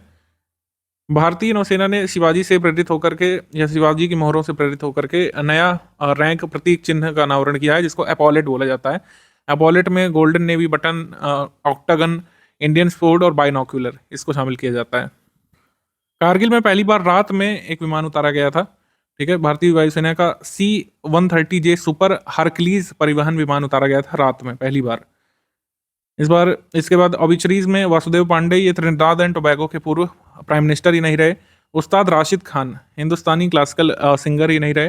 राशिद खान का जन्म हुआ था बदायूं में, उत्तर प्रदेश में। हिंदुस्तानी संगीत परंपरा में प्रसिद्ध संगीतकार थे, रामपुर सहसवान घराने को बिलोंग करते थे। ये बहुत जरूरी है, संगीतकारों का घराना पूछा जाता है। रामपुर सहसवान घराना को बिलोंग करते थे। इसके बाद पंडित भवानी शंकर, ये पखावज ड्रम वादक ये नहीं रहे। प्रभा अत्रे, उत्तर प्रदेश के किराना घराने की मशहूर शास्त्रीय गायिका ये नहीं रही, ठीक है। पद्म भूषण तक इनको सम्मानित किया जा चुका है। 2022 में पद्म विभूषण भी एक्चुअली मिल चुका है, तो ये बहुत जरूरी है। रॉबर्ट M सोलो, ये इकोनॉमिस्ट ये नहीं रहे। Professor Ved Prakash Nanda, legal scholar ये नहीं रहे। और मुनव्वर राणा, फेमस पोएट, इनका जन्म भी रायबरेली जिला उत्तर प्रदेश में हुआ था, ये नहीं रहे। इसके बाद स्कीम्स कैंपेन देख लेते हैं जनवरी 2024 की। स्कीम कैंपेन्स देख लेते हैं। Arunachal Pradesh frontier highway project announce किया गया है। इसमें भारत और चीन से लगने वाली बॉर्डर पर एक अच्छा हाईवे बनाना चाहती है भारत सरकार और ministry of road transport highways. International border के 5 किलोमीटर के दायरे में आने वाली सभी अरुणाचल प्रदेश के गांवों की सड़क ऑल वेदर रोड से कनेक्ट की जाएगी। इसमें भारत जो गलवान वाला जो क्लैश हुआ था उसके बाद से चाइना के आसपास अपनी कनेक्टिविटी काफ़ी इंप्रूव कर रहा है, तो उसी दिशा में ये कदम है। इसको कंप्लीट किए जाने की बात कही गई है 2027 तक। मिनिस्ट्री ऑफ एजुकेशन ने एक कैंपेन शुरू की है, Prerna, an education programme based on experience. तो बेसिकली इसमें स्कूल स्टूडेंट्स भाग ले सकते हैं। 10 लड़के 10 लड़कियां इसमें एक बैच में पार्टिसिपेट करेंगी। तो स्कूली स्टूडेंट्स को यहाँ पर यूनिक इंस्पिरेशनल एक्सपीरियंस यहाँ पे प्रोवाइड कराना चाहते हैं। उनमें लीडरशिप क्वालिटी को बढ़ाना चाहते हैं। प्रेरणा इसके बाद AI ओडिसी इनिशिएटिव माइक्रोसॉफ्ट का है। इन्होंने कहा है कि महीने भर ये प्रोग्राम चलाएंगे और इसमें भारत के AI डेवलपर्स भाग लेकर के इसमें सीख सकते हैं। प्रधानमंत्री सूर्योदय योजना ये लॉन्च की गई है 22 जनवरी 2024 को। मेजर ऑब्जेक्टिव क्या है? सोलर पैनल्स यहाँ पे घर की छतों पर लगाए जाने हैं 1 करोड़ हाउसेस में। कोई बहुत छोटा नंबर नहीं, 1 करोड़ हाउसेस में रूफटॉप सोलर पैनल्स यहाँ पे लगाना है। REC लिमिटेड इसको अभी नोडल एजेंसीज के लिए बनाया गया है। पैन इंडिया कैंपेन लॉन्च किया गया ministry of law and justice के द्वारा। हमारा संविधान हमारा सम्मान। तो जाहिर सी बात है कि इसमें हमारे संविधान में निहित सिद्धांतों के बारे में जागरूकता यहाँ पर क्रिएट की जाएगी, हमारे कॉन्स्टिट्यूशनल वैल्यूज़ के बारे में और कॉन्स्टिट्यूशनल एथिक्स के बारे में। इसके बाद ज़्यादा इंपॉर्टेंट नहीं है, राज्य की योजनाओं में देखेंगे रामलला दर्शन योजना। रामलला दर्शन स्कीम छत्तीसगढ़ पर्यटन बोर्ड ने शुरू किया छत्तीसगढ़ की गवर्नमेंट के अंतर्गत। छत्तीसगढ़ की गवर्नमेंट में नई सरकार बनी है तो उन्होंने ये अपनी नई योजना लाई है, जिसका उद्देश्य 20,000 छत्तीसगढ़ के मूल निवासियों को अयोध्या में निर्मित राम मंदिर की यात्रा कराना। पहले चरण में 55 वर्ष से अधिक उम्र के लोगों को वरीयता दी जाएगी। 900 किलोमीटर की दूरी करीब रहेगी छत्तीसगढ़ से यहाँ पे अयोध्या आने की, और पूरी सुविधा IRCTC इसमें प्रोवाइड करेगी। रामलला दर्शन योजना किस गवर्नमेंट ने शुरू की है, यही आपसे पूछेंगे, क्योंकि यहाँ पर यात्रा तो होगी रामलला धाम अयोध्या की, लेकिन कौन सी सरकार कराएगी? छत्तीसगढ़ की सरकार। इसके बाद महतारी वंदना योजना, ये भी छत्तीसगढ़ की सरकार की योजना है। लाडली बहना योजना के नाम जैसी और उसी के मिलते जुलते फीचर्स वाली योजना है। हर महीने 1,000 और हर साल 12,000 रुपये यहाँ पे वहाँ छत्तीसगढ़ की महिलाओं को प्रदान की जाएंगे, जिनकी वार्षिक आय कुछ स्पेसिफाइड लिमिट के नीचे होगी। केरल का ऑपरेशन अमृत वहाँ इसलिए शुरू किया गया जिससे जो केसेस यहाँ पे देखने को मिल रहे हैं एंटी माइक्रोबियल रेजिस्टेंस के, तो एंटी माइक्रोबियल रेजिस्टेंस को रोकने के लिए ओवर द काउंटर ड्रग्स जो बेचे जाते हैं बिना पर्चे के, उसकी सेल को रोकना इस यहाँ पर उद्देश्य है। और ये इंश्योर करना है कि प्रेस्क्रिप्शन के आधार पर ही ड्रग्स दिए जाएं, यानी जो डॉक्टर दवाई लिख करके देगा वही बेची जाए केरल में।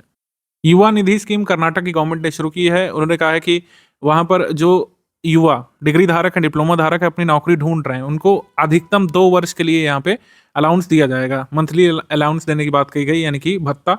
और डिग्री धारकों को 3,000 रुपये प्रति महीना और डिप्लोमा धारकों को 1,500 रुपये प्रति महीना 2 साल के लिए यहाँ पे दिया जाए कर्नाटक की सरकार के द्वारा, जब तक वो अपनी नौकरी ढूंढ रहे हैं। ठीक है। इसके बाद मुख्यमंत्री महिला उद्यमिता अभियान, असम सरकार ने इसको अनाउंस किया था। इसका उद्देश्य है सेल्फ हेल्प ग्रुप से जुड़ी 40 लाख महिलाओं को कम से कम उनकी आय 1 लाख रुपए प्रति साल तक ले जाना, यानी कि उनको लखपति बनाना। जैसे ये कहा गया है लखपति बाइडो बनाया जाएगा उनको, लखपति बहन या लखपति बाइडो, ये बनाना उद्देश्य है। ये असम सरकार की योजना है। तो इसमें एप्लीकेंट को क्या प्रोवाइड किया जाएगा? लोन यहाँ पे प्रोवाइड किया जाएगा, और आर्थिक सहायता भी फेज्ड बैनर में प्रोवाइड की जाएगी। वन टाइम 10,000 रुपये एक बार, 12,500 रुपये एक बार दूसरे बार। तो ये असम सरकार की स्कीम है, याद रखिएगा। स्पोर्ट्स में देख लेते हैं। 150 अंतर्राष्ट्रीय T20 मैचेस खेलने वाले पहले पुरुष भारतीय खिलाड़ी बने हैं, या पूरे इंटरनेशनल लेवल पर फर्स्ट मेल प्लेयर जिन्होंने 150 T20 इंटरनेशनल मैचेस खेले हों, रोहित शर्मा, इंडियन कैप्टन रोहित शर्मा। इसके बाद FIDE rapid and Blitz championship 2023, इसमें महिला रैपिड में रजत पदक जीता था कोंड्रू हम्पी ने, और स्वर्ण पदक इसमें मैग्नस कार्लसन ने जीता था ओपन ब्लिट्स में। विश्वनाथन आनंद को पीछे करके प्रज्ञानंद भारत के नंबर 1 शतरंज खिलाड़ी ये बन गए थे। ठीक है, टाटा स्टील मास्टर्स 2024 जीतने के बाद, तो ये काफ़ी न्यूज़ में आया था, तो इसको ध्यान रख सकते हैं। पहला the beach games, multi sports beach games का आयोजन कहाँ पर किया गया था? घोघला बीच में। ये कहाँ पे है? दीव में। ठीक है, दमन दीव में। 7 स्वर्ण पदक मध्य प्रदेश ने इसमें जीते थे और शीर्ष स्थान पर रहा था पदक तालिका में। कुल मिलाकर 8 स्पोर्ट्स इवेंट्स यहाँ पे ऑर्गेनाइज किए गए थे घोघला बीच में। इसके बाद रिकॉर्ड 7वीं बार एक कैलेंडर वर्ष में 2,000 रन बनाने वाले पहले बैट्समैन बने थे विराट कोहली। ठीक है, विराट कोहली।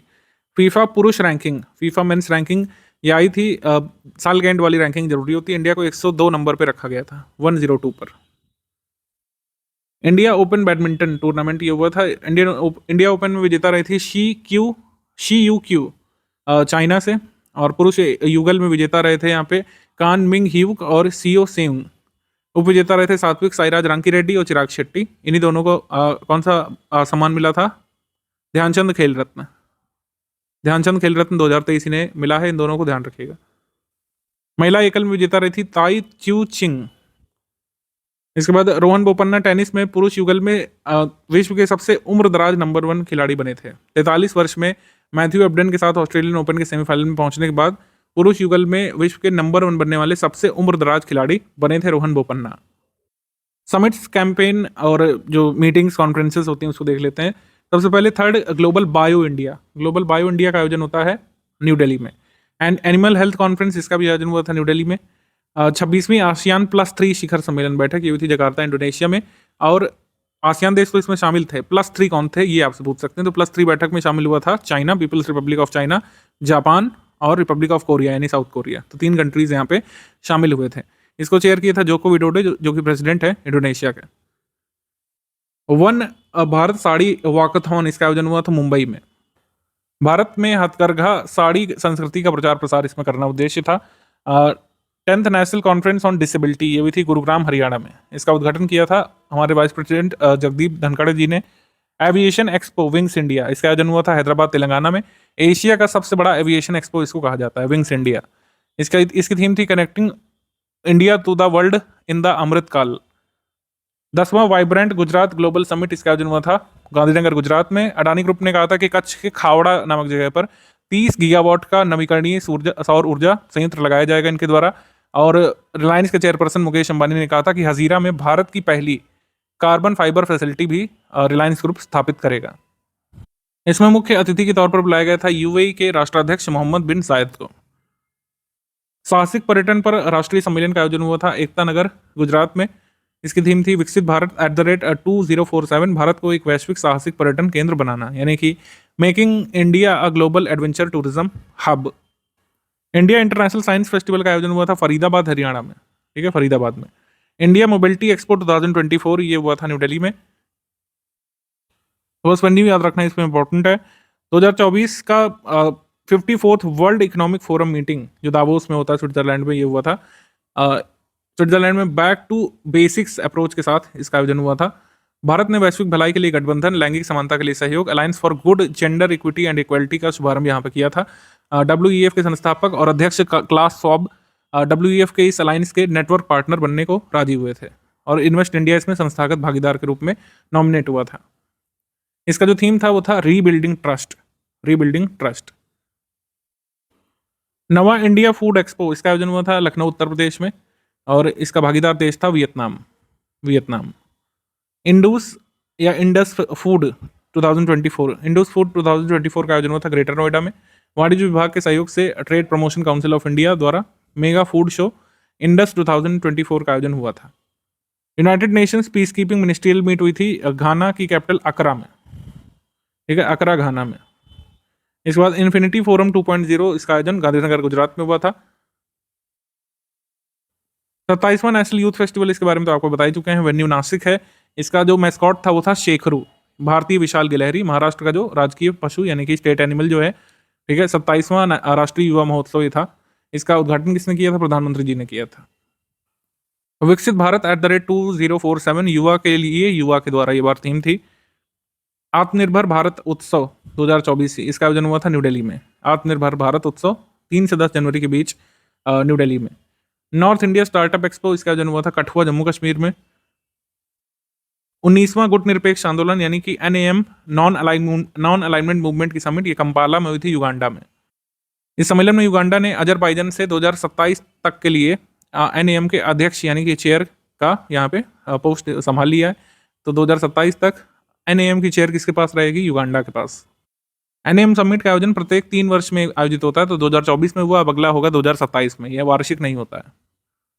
स्टील फैब प्रदर्शनी ये लगी थी UAE में। स्टील फैब प्रदर्शनी कहाँ पे लगी थी? UAE में। बोइंग सुकन्या कार्यक्रम, ये बेंगलुरु कर्नाटक में लॉन्च हुआ था।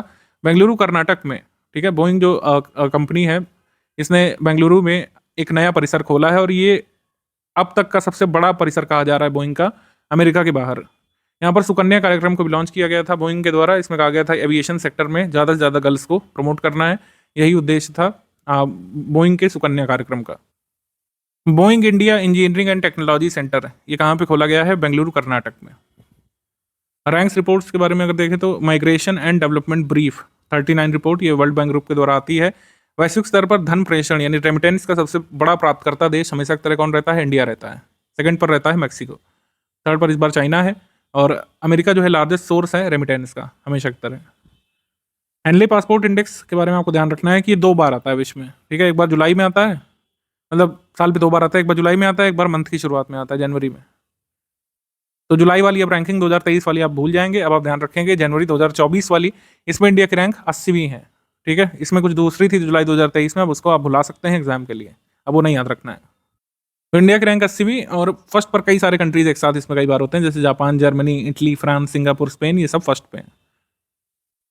इसके बाद आ जाते हैं हम लोग मिलिट्री स्ट्रेंथ रैंकिंग पर। ग्लोबल फायर पावर के द्वारा मिलिट्री स्ट्रेंथ रैंकिंग में शीर्ष 4 देश कौन से हैं? सबसे पहले अमेरिका, फिर रशिया, फिर चाइना, फिर भारत। तो भारत इसमें चौथे स्थान पे है, 4th पे। इसके बाद ग्लोबल 500 आईटी सर्विसेज की रैंकिंग आई है, आईटी कंपनीज की रैंकिंग ब्रांड फाइनेंस के द्वारा। आईटी सर्विसेज रैंकिंग में शीर्ष 2 भारतीय आईटी सर्विसेज ब्रांड में टॉप पर है एक्सेंचर, सेकंड पर टीसीएस। फर्स्ट पर एक्सेंचर, सेकंड पर टीसीएस। ब्रांड फाइनेंस की है, ध्यान रखिएगा, क्योंकि इसमें इस तरीके से पूछते हैं कि किसकी है रैंकिंग। ब्रांड फाइनेंस की ग्लोबल 500 आईटी सर्विसेज कंपनीज की लिस्ट में 2 भारतीय ब्रांड जो शामिल हैं, टॉप पर एक्सेंचर, सेकंड पर टीसीएस। वर्ष 2023 में भारत के सर्वाधिक प्रदूषित शहरों की रिपोर्ट आई थी। Centre for research on clean energy and clean air, ये थिंक टैंक है, इसने दिया था। बर्नी हाट जो है मेघालय का, इसको इन्होंने टॉप पे रखा था प्रदूषित शहरों में। बस इसी वजह से इंडेक्स हमने लिया, अदरवाइज बहुत इंपॉर्टेंट ना होता ये, क्योंकि जनरली हमारे नॉर्थ इंडियन सिटीज़ को मोस्ट पोल्यूटेड बताया जाता है, लेकिन पहली बार किसी नॉर्थ ईस्ट के सिटी को इन्होंने पोल्यूटेड बताया है। तो बर्नी हाट पोल्यूटेड और सबसे टॉप पर, फिर बेगूसराय, फिर ग्रेटर नोएडा। ठीक है, 50 सिटीज़ को इन्होंने कुल मिलाकर शामिल किया था।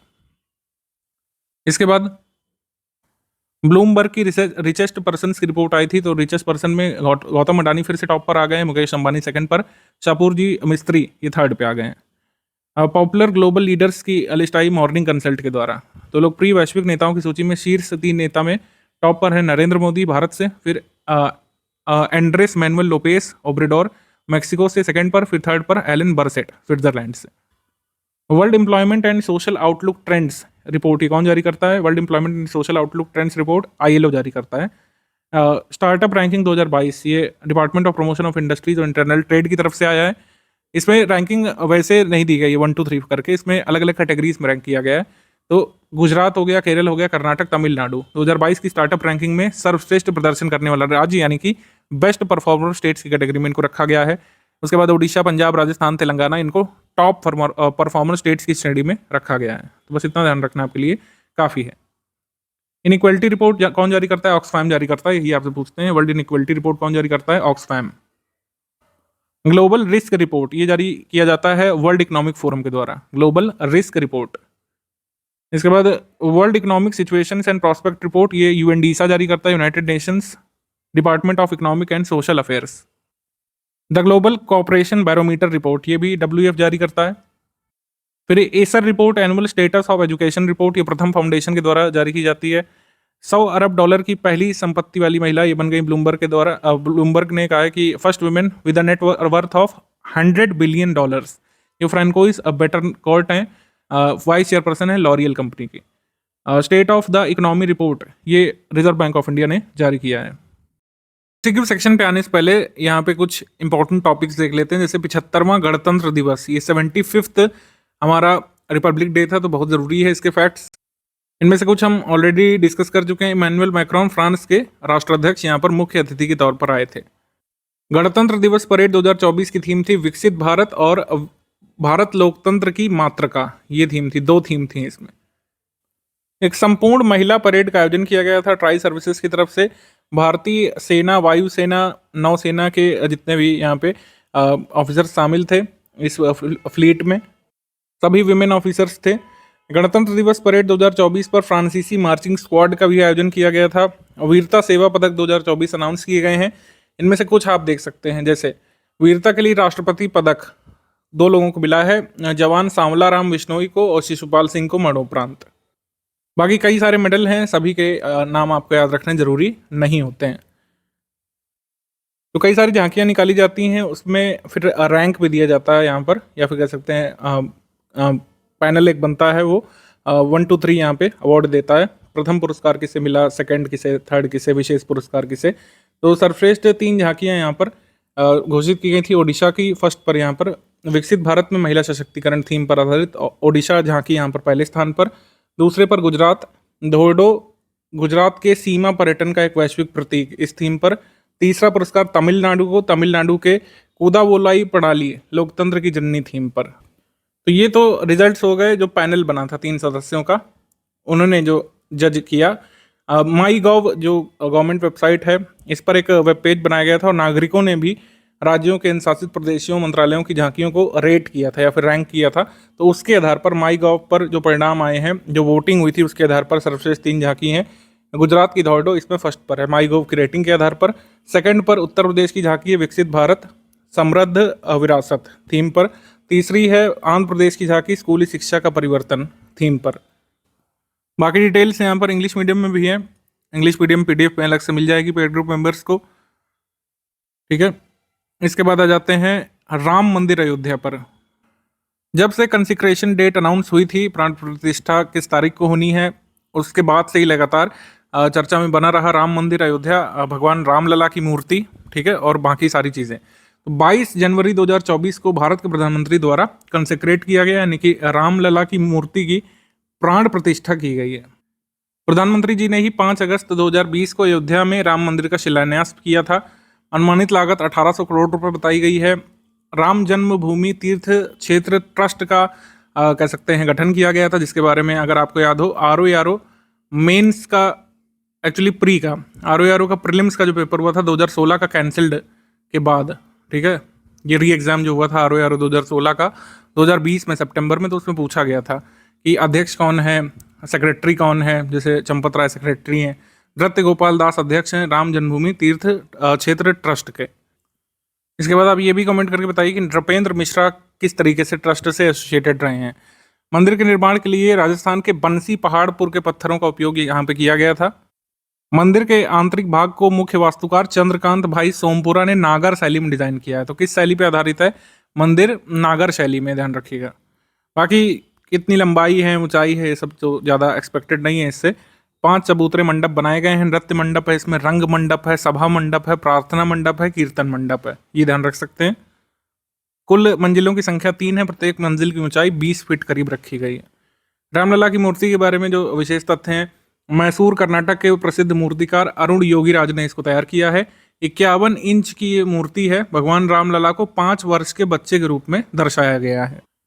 रामलला की मूर्ति में भगवान विष्णु के 10 अवतारों को दिखाया गया, मत्स्य, कूर्म, वराह, नरसिंह, वामन, परशुराम, राम, कृष्ण, बुद्ध और कल्कि। मूर्ति के दाहिने पैर के पास भगवान हनुमान को दर्शाया गया है और बाएं पैर के पास भगवान गरुड़ को दर्शाया गया है। देन मूर्ति कमल के फूल पर खड़ी मुद्रा में है। रामलला के हाथों में धनुष बाण को भी दिखाया गया है। मूर्ति की कुल ऊंचाई 51 इंच, चौड़ाई 3 फीट है और वजन लगभग 200 किलो है। कृष्ण शिला नामक पत्थर से इसको तैयार किया गया है। तो सारे फैक्ट्स यहाँ पे इंग्लिश मीडियम में भी गिवन हैं, आप यहाँ पे देख सकते हैं। इसके बाद आ जाएंगे हम लोग अपने MCQ सेक्शन पे। जनवरी मंथ 2024 में किस राज्य की लाल चींटी की चटनी, ठीक है, को अनूठे स्वाद और बनावट के कारण GI टैग प्रदान किया गया है। लाल चींटी चटनी, रेड आंट चटनी या काई चटनी जिसको कहा जाता है, इसको GI टैग मिला है ओडिशा से। ऑप्शन नंबर बी यहाँ पे सही है, ओडिशा। 27वें नेशनल यूथ फेस्टिवल के बारे में अगर बात करें तो नासिक महाराष्ट्र में इसका आयोजन हुआ था 12 से 16 जनवरी के बीच। सही है। इसको इनॉग्रेट किया था महाराष्ट्र के CM ने, ये गलत है, हमारे PM जी ने इसको इनॉग्रेट किया था, प्रधानमंत्री जी ने, तो ये रॉन्ग हो गया। विकसित भारत युवा के लिए, युवा के द्वारा ये थीम थी, तो इसमें हमारा करेक्ट आंसर हो जाएगा 1 और 3 ओनली, यानी कि C सही उत्तर है, C।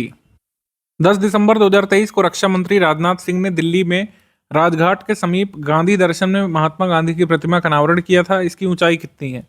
इसकी ऊंचाई थी 10 फीट। ऑप्शन नंबर बी यहाँ पे सही है, 10 फीट। इसके बाद कोचिंग सेंटर्स पर जो रेगुलेशंस आए हैं उसके बारे में आपको बताना है कौन से स्टेटमेंट्स यहाँ पर सही हैं या गलत हैं। तो पहला मिनिस्ट्री ऑफ एजुकेशन ने इशू किया है regulation of coaching centres 2024 guideline, ये सही है। इस गाइडलाइन के अनुसार कोई भी कोचिंग सेंटर किसी स्टूडेंट को जो 18 वर्ष से कम उम्र का है उसको एनरोल नहीं कर सकता, ऐसा लिखा हुआ है, ये रॉन्ग हो जाएगा। इसमें जो एज बताई गई है वो 16 ईयर है। 16 एज से कम लोगों को एनरोल यहाँ पे नहीं किया जा सकता है, ठीक है। तो हमारा आंसर इसमें हो जाएगा करेक्ट स्टेटमेंट ओनली 1 है, सेकंड वाला इनकरेक्ट हो जाएगा, ए। कॉर्पोरेट रुपे क्रेडिट कार्ड ई स्वर्ण के बारे में कौन सा कथन सही है? इंडसइंड बैंक ने रुपे नेटवर्क पर भारत का पहला कॉर्पोरेट क्रेडिट कार्ड ई स्वर्ण लॉन्च किया है, सही। फिर सेकंड कहा जा रहा है कि एक कॉर्पोरेट क्रेडिट कार्ड के साथ UPI कार्य क्षमता को एकीकृत करने वाला पहला बैंक बना इंडसइंड बैंक। यानी first bank in India to integrate UPI functionality with a corporate credit card. तो यहाँ पे दोनों स्टेटमेंट सही हो जाएंगे, आंसर यहाँ पे हो जाएगा डी, दोनों यहाँ पे सही हैं, डी। 18 जनवरी 2024 को मिस्र में कितने वैश्विक धरोहर स्थलों और संग्रहालयों में सौर ऊर्जा स्टेशनों का उद्घाटन किया गया था?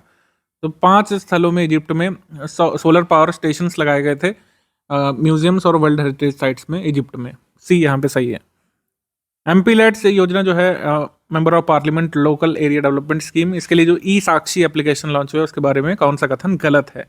इस एप्लीकेशन को सांख्यिकी और कार्यान्वयन मंत्रालय के राज्य मंत्री राव इंद्रजीत सिंह ने लॉन्च किया था, सही है ये। नई दिल्ली में एमपी लैड योजना के तहत संशोधित फंड फ्लो प्रक्रिया के लिए इसको लॉन्च किया गया है, ये भी सही है। तो एमपी लैड स्कीम के बारे में आपको वैसे जानना जरूरी है, वैसे तो इसमें दोनों ही आंसर सही है, ठीक है, 1 और 2 बोथ करेक्ट है। एमपी लैड स्कीम को लॉन्च किया गया था 23 दिसंबर 1993 को। इसका उद्देश्य है कि जितने भी एमपीज यानी मेंबर ऑफ पार्लियामेंट लोकसभा के हैं, स्थानीय स्तर पर जो उनकी कॉन्स्टिट्यूएंसी में कुछ जो काम है सामुदायिक परिसंपत्तियों का निर्माण वो कर सकते हैं अपने फंड से।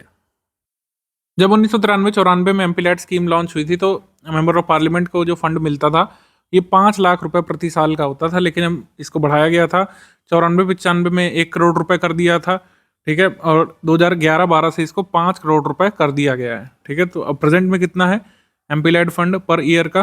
5 करोड़ रुपए, ध्यान रखिएगा। ब्रिक्स में जो नए सदस्य देश जुड़े हैं उनके बारे में बताना कौन सही है? अगस्त 2023 में दक्षिण अफ्रीका के जोहान्सबर्ग में 15वीं ब्रिक्स समिट हुई थी, तो 6 देशों के नेताओं ने यहाँ पे ब्रिक्स का पार्ट बनने के लिए यहाँ पे घोषणा की थी कि 6 और मेंबर्स ब्रिक्स में जुड़ेंगे। तो 6 मेंबर्स जो है Iran, Argentina, Ethiopia, Egypt, UAE, Saudi, इन सब ने ब्रिक्स का पार्ट बनने के लिए कहा था। 1 जनवरी 2024 से ऑफिशियली इन 6 में से 5 ही मेंबर बन पाए हैं ब्रिक्स के पार्ट, क्योंकि अर्जेंटीना के जो नए प्रेसिडेंट चुने गए थे जेवियर मिली, उन्होंने मना कर दिया है कि अभी ब्रिक्स में ज्वाइन करने के लिए तैयार नहीं अर्जेंटीना, तो अर्जेंटीना नहीं जुड़ेगा। तो 6 में से 5 जुड़ पाए हैं, तो इस तरीके से ब्रिक्स में अब कितने कंट्रीज हो गए हैं? 11 होने चाहिए थे, लेकिन अर्जेंटीना नहीं जुड़ा, तो इस वजह से 10 रह गए हैं। नाम ध्यान रखिएगा, ब्रिक्स जो पहले से है BRICS, यानी कि Brazil, Russia, India, China, South Africa, Egypt, Ethiopia, Iran, Saudi Arabia और यूएई, ये नए जुड़े राष्ट्र हैं, ईरान, ये सब। तो हमारा आंसर इसमें हो जाएगा डी, तीनों ही कथन यहाँ पे सही हैं, तीनों कथन यहाँ पे सही हैं। वैज्ञानिकों ने किस राज्य में कवक की एक नई प्रजाति की खोज की है जिसका नाम पैरामाइरोथियम इंडिकम रखा गया है, जो गंभीर पौधों की बीमारियों का कारण बनता है, पैरामाइरोथीशियम इंडिकम। ये कवक प्रजाति खोजी गई है केरल में, ऑप्शन नंबर ए यहाँ पे सही है, केरल। निम्नलिखित में से कौन सा कथन यहाँ पे सही है? कक्ष की देसी खजूर किस्म को जिसको कक्षी खरेक बोलते हैं, इसको जीआई टैग मिला है, और गुजरात का ये दूसरा फ्रूट बना है जिसको जीआई टैग मिला है, सही। यूरोपीय संघ की कॉपरनिकस क्लाइमेट चेंज सर्विसेज ने 2023 को अब तक का सबसे गर्म वर्ष घोषित किया, जो पिछले लगभग 1 लाख सालों में सबसे गर्म वर्ष था, तो ये भी सही है। हमारा आंसर इसमें हो जाएगा सी, 1 और 2 बोथ करेक्ट, सी यहाँ पे सही है, बोथ करेक्ट। मध्य प्रदेश के उज्जैन के नीलकंठ वन महाकाल में भारत की पहली स्वस्थ और स्वच्छ फूड स्ट्रीट प्रसादम का उद्घाटन किसने किया था? तो India first healthy and hygienic food street prasadam का अनावरण किया गया था हमारे स्वास्थ्य मंत्री जी के द्वारा, डॉक्टर मनसुख भाई मंडाविया के द्वारा, option number D. Union health minister और चीफ मिनिस्टर जो हैं इस समय एमपी के, उन्होंने मानहित नामक ऐप भी लॉन्च किया था, साथ ही एक डार्ट बुक भी लॉन्च की है FSSAI की, जिससे लोग घर पे ही अब फूड एडल्ट्रेशंस के लिए चेक कर सकते हैं सिंपल टेस्ट के माध्यम से। दिसंबर 2023 में किस राज्य के सबसे बड़े सांस्कृतिक उत्सव हॉर्नबिल फेस्टिवल का 24वां संस्करण आयोजित किया गया था? हॉर्नबिल फेस्टिवल आयोजित किया गया था नागालैंड में, ऑप्शन नंबर ए यहाँ पे सही है। विश्व का सबसे बड़ा हाइड्रोजन इलेक्ट्रोलाइजर के संबंध में क्या सही है? सैनी हैवी इंडस्ट्री की जो सहायक कंपनी है सैनी हाइड्रोजन, इसने विश्व का सबसे बड़ा एकल हाइड्रोजन इलेक्ट्रोलाइजर लॉन्च किया है, और ये इलेक्ट्रोलाइजर कहाँ पे लॉन्च किया गया है? चाइना में। तो दोनों ही स्टेटमेंट यहाँ पे सही है, आंसर हो जाएगा इसमें सी, 1 और 2 बोथ करेक्ट। चाइना की ये कंपनी, चाइना में लॉन्च हुआ है विश्व का सबसे बड़ा हाइड्रोजन इलेक्ट्रोलाइजर। दिसंबर 2023 में ओडिशा के भुवनेश्वर में भारत के सबसे बड़े अत्याधुनिक खेल विज्ञान केंद्र का उद्घाटन किसने किया है? तो ये ओडिशा के CM जी ने किया था, नवीन पटनायक ने, ऑप्शन नंबर सी यहाँ पे सही है, सी। भुवनेश्वर में जो कलिंगा स्टेडियम है हॉकी का, यहाँ पर भारत का सबसे बड़ा अत्याधुनिक खेल विज्ञान केंद्र बनाया गया है। हाल ही में चर्चा में रही डंकी फ्लाइट्स का संबंध किससे? इलीगल जो ट्रिप्स होती हैं दूसरे कंट्री में घुसपैठ करने की विया एरोप्लेन्स यानी एयरक्राफ्ट्स के माध्यम से दूसरे देशों में इलीगली घुसने की जो प्रक्रिया होती है उसको डंकी फ्लाइट्स बोलते हैं। और ऐसी dunki flights generally America Canada में जो यहाँ से पंजाब से लोग जाते हैं वो इस्तेमाल करते हैं इसको। ठीक है, ऑप्शन नंबर यहाँ पे सही हो जाएगा सी। 1 और 2 बोथ करेक्ट, सी।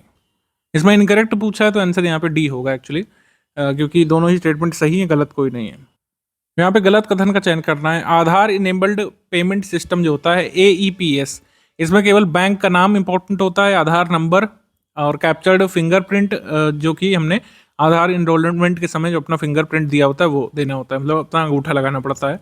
तो ये यहाँ पे सही है, क्योंकि इसमें कोई भी बैंक अकाउंट नंबर आपको नहीं चाहिए। ठीक है, IFSC कोड ये सब नहीं चाहिए होता है जब आप आधार इनेबल्ड पेमेंट सिस्टम का यूज़ करते हैं। इसके बाद मध्य प्रदेश के CM ने उज्जैन में hump second world war museum launch किया। ये गलत है बिल्कुल, हमारा आंसर इसमें हो जाएगा बी। सेकंड स्टेटमेंट रॉन्ग है। अरुणाचल प्रदेश के CM पेमा खांडू ने US के एम्बेसडर जो इंडिया में है एरिक गारसेटी, इन्होंने हम्प वर्ल्ड वॉर 2 म्यूजियम यहाँ पे लॉन्च किया था। ठीक है, कहाँ पे? अरुणाचल प्रदेश में। आधार इनेबल्ड पेमेंट सिस्टम को भी यहाँ पर बायोमेट्रिक क्लोनिंग के द्वारा हैक किया जा रहा है, तो इस वजह से चर्चा में था, आपको पता होना चाहिए। आधार इनेबल्ड पेमेंट सिस्टम में क्या क्या जानकारी यूज़ होती है, या इसमें मेजर क्या यूज़ होता है? आधार नंबर और आपका फिंगरप्रिंट। फिंगरप्रिंट अगर किसी ने आपका बना लिया तो बहुत आसानी से जो है बैंकिंग फ्रॉड्स किए जा सकते हैं। ओडिशा की आदिवासी महिला किसान रायमती घुरिया ने बाजरे की कितनी किस्मों को संरक्षित किया है? तो बाजरे की लगभग 30 दुर्लभ किस्मों को संरक्षित करने का काम इन्होंने किया था। G20 में भी इनको मेंशन किया गया था। इनको बाजरा की रानी या क्वीन ऑफ मिलेट्स के नाम से भी जाना जाता है।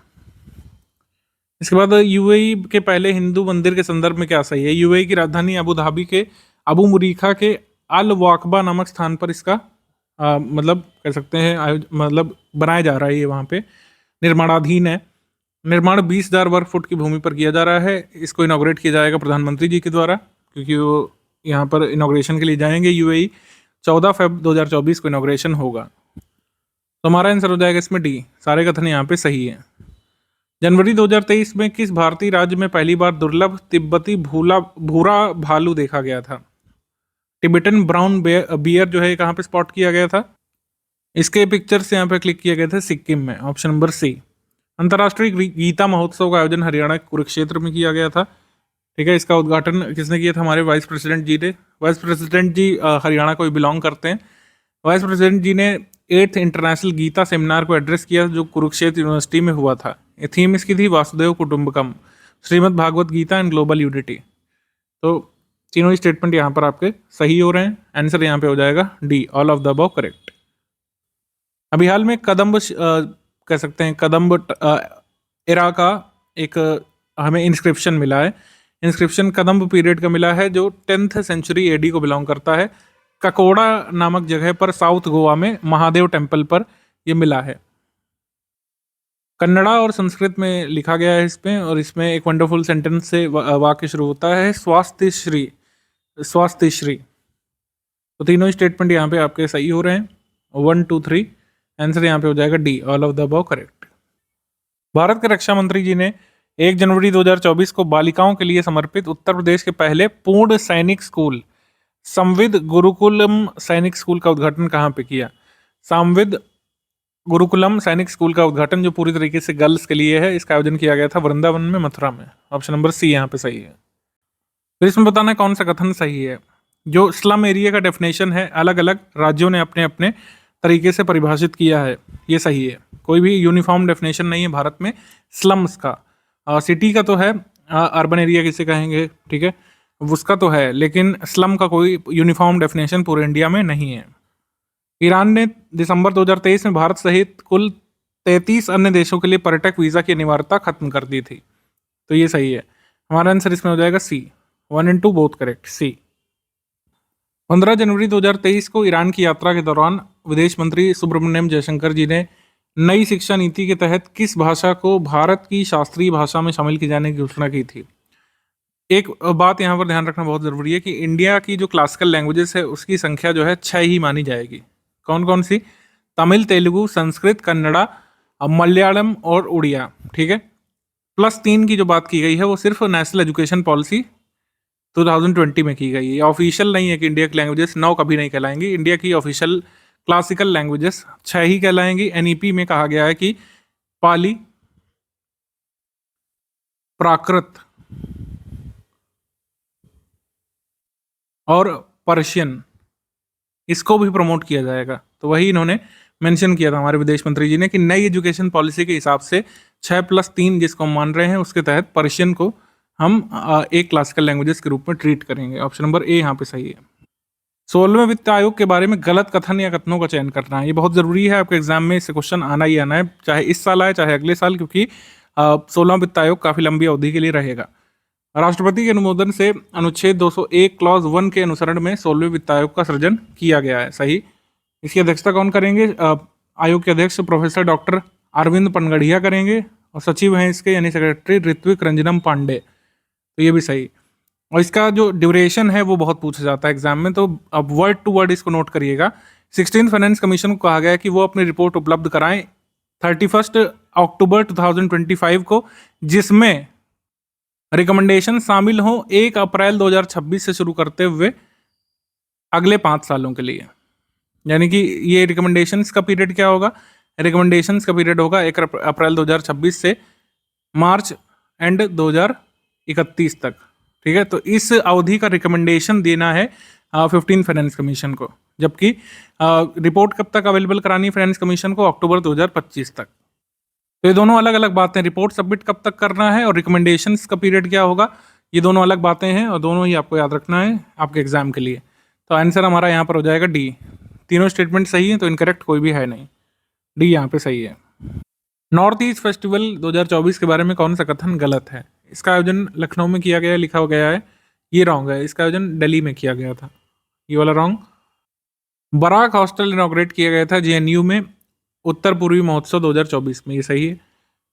फिर इसके बाद कहा गया कि इस महोत्सव का उद्देश्य पारंपरिक हस्तशिल्प, हथकरघा, कृषि उत्पादों और पर्यटन की पेशकशों में आदान प्रदान को बढ़ावा देना है, ये सही है।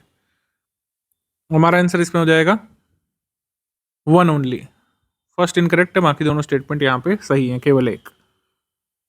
कौन सा स्टेटमेंट यहाँ पे करेक्ट है बताना है। इंडियन न्यूक्लियर डॉक्ट्रिन जो नो फर्स्ट यूज का है, इसको फॉर्मली अडॉप्ट किया गया था जनवरी 2003 में, ये सही है।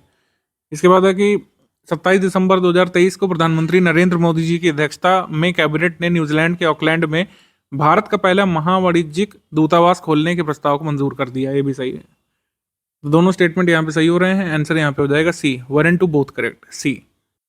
ओमान के सुल्तान अभी भारत में आए थे, उनके बारे में बताना है कौन सा कथन गलत है। 15 से 17 दिसंबर 2023 तक ये यात्रा पर रहे थे भारत की, सही। भारत की उनकी पहली ऑफिशियल विजिट है, फर्स्ट ऑफिशियल विजिट, ये सही है। इसके बाद सुल्तान ने प्रधानमंत्री जी के साथ हैदराबाद हाउस में वार्ता की थी, ये भी सही है। हमारा आंसर इसमें हो जाएगा नन ऑफ द अबव, सारे कथन यहाँ पे सही है, डी। 2024 का पहला ट्रॉपिकल साइक्लोन एल्वारो, ये न्यूज़ में था, ये कहाँ पे आया था? तो इसने हिट किया था मदागास्कर को। ऑप्शन नंबर ए यहाँ पे सही, मदागास्कर। जैसे पूछ लें किस ओशियन में आया था, तो इंडियन ओशियन में, ध्यान रखिएगा। इसका आंसर हो जाएगा ए। इसके बाद सही कथन या कथनों का चयन करना है। भारत लौह अयस्क उत्पादन में सेल्फ सफिशिएंट यानी कि आत्मनिर्भर है, ये सही है। इसके बाद 23 जनवरी 2024 को टर्की ने स्वीडन को नाटो में शामिल करने के प्रस्ताव को मंजूरी दे दी। इसमें कहा गया था कि हंगरी अगर मंजूरी दे देता है तो स्वीडन भी नाटो का मेंबर बन जाएगा 32वां। अभी नाटो में 31 मेंबर ही हैं, ठीक है, ध्यान रखिएगा। 31वां कौन सा है ये आपसे एग्जाम में पूछ सकते हैं, बताया हमने करंट अफेयर पापा में, आप बता सकते हैं कमेंट में। तो दोनों कथन यहाँ पे सही है, 1 and 2 बोथ करेक्ट, सी। 7 दिसंबर 2023 को वर्ल्ड्स डीपेस्ट और लार्जेस्ट अंडरग्राउंड लेबोरेटरी, जिसका नाम रखा गया है चाइना जिनपिंग अंडरग्राउंड लेबोरेटरी, इसको स्टार्ट किया गया है सिचुआन प्रोविंस में, साउथ वेस्ट चाइना में, ये सही है। फिर है कि गृह मंत्रालय ने अनीश दयाल की अध्यक्षता में संसद सुरक्षा उल्लंघन की घटना की जांच के लिए एक समिति का सृजन किया था, ये भी सही है, ठीक है। और उपराष्ट्रपति जी ने लखनऊ में 2 दिवसीय अटल स्वास्थ्य मेले का उद्घाटन किया था, ये भी सही है। जब तीनों स्टेटमेंट आपके सही हो रहे हैं तो इनकरेक्ट आपका कोई है ही नहीं, तो आंसर हो जाएगा इसमें D, none of the above, D.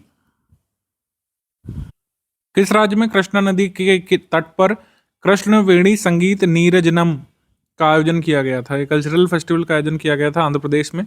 Option number सी यहाँ पे सही है, आंध्र प्रदेश।